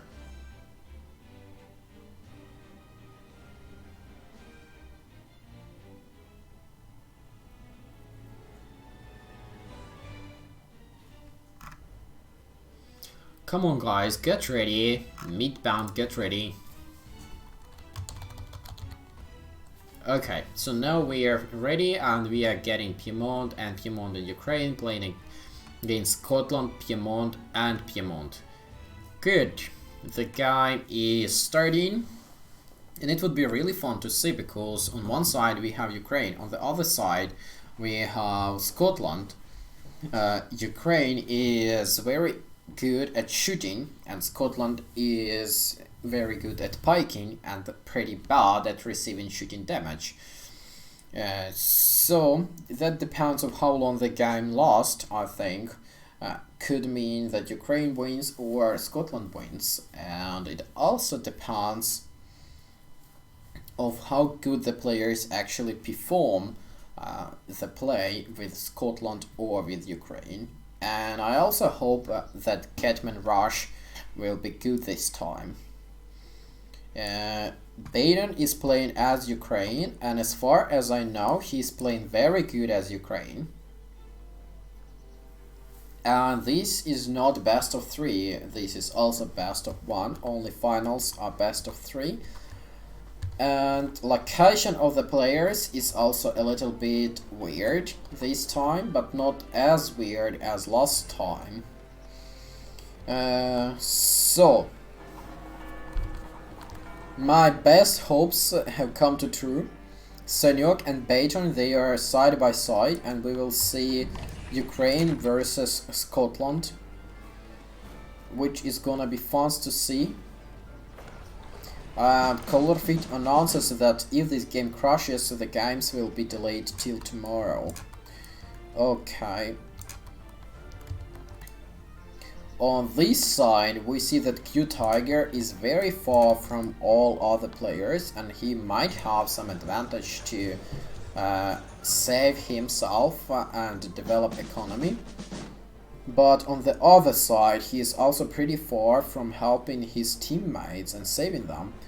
By the way, Bajan has already discovered where Sanyok is and sending some hetmans to do some distraction over there.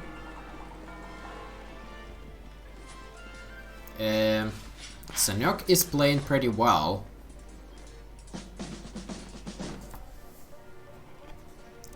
Colorfit is reporting some microphone problems. Probably it was because I was moving on my chair back and forth and being way too far from the microphone. Now it should be alright.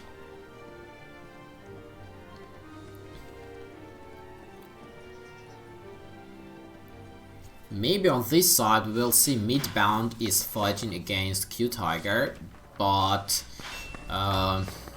Old Man and Baton should really ally their forces and go and smash Sanyok, because Sanyok could not have any kind of reinforcements from Q Tiger. He's way too far.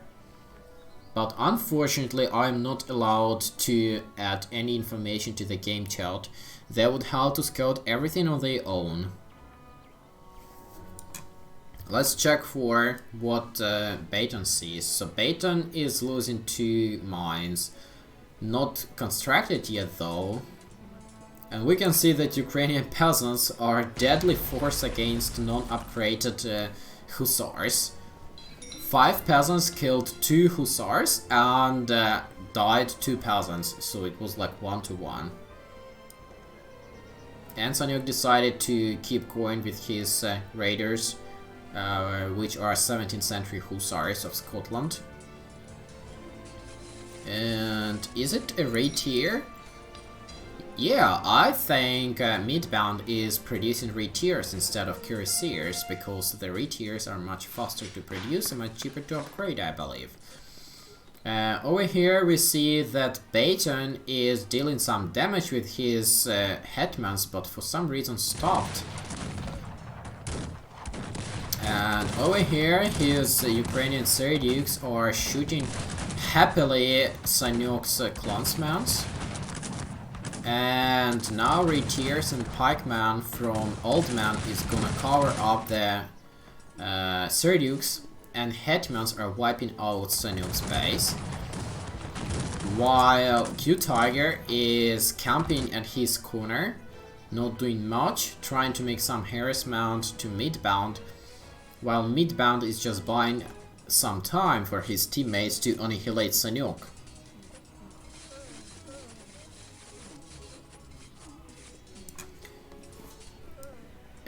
I think Sanyok has lost all of his peasants already, and the Ukrainian hetmans are just wiping out everyone and everything was coming out from the barracks, from the castles, and from the town halls.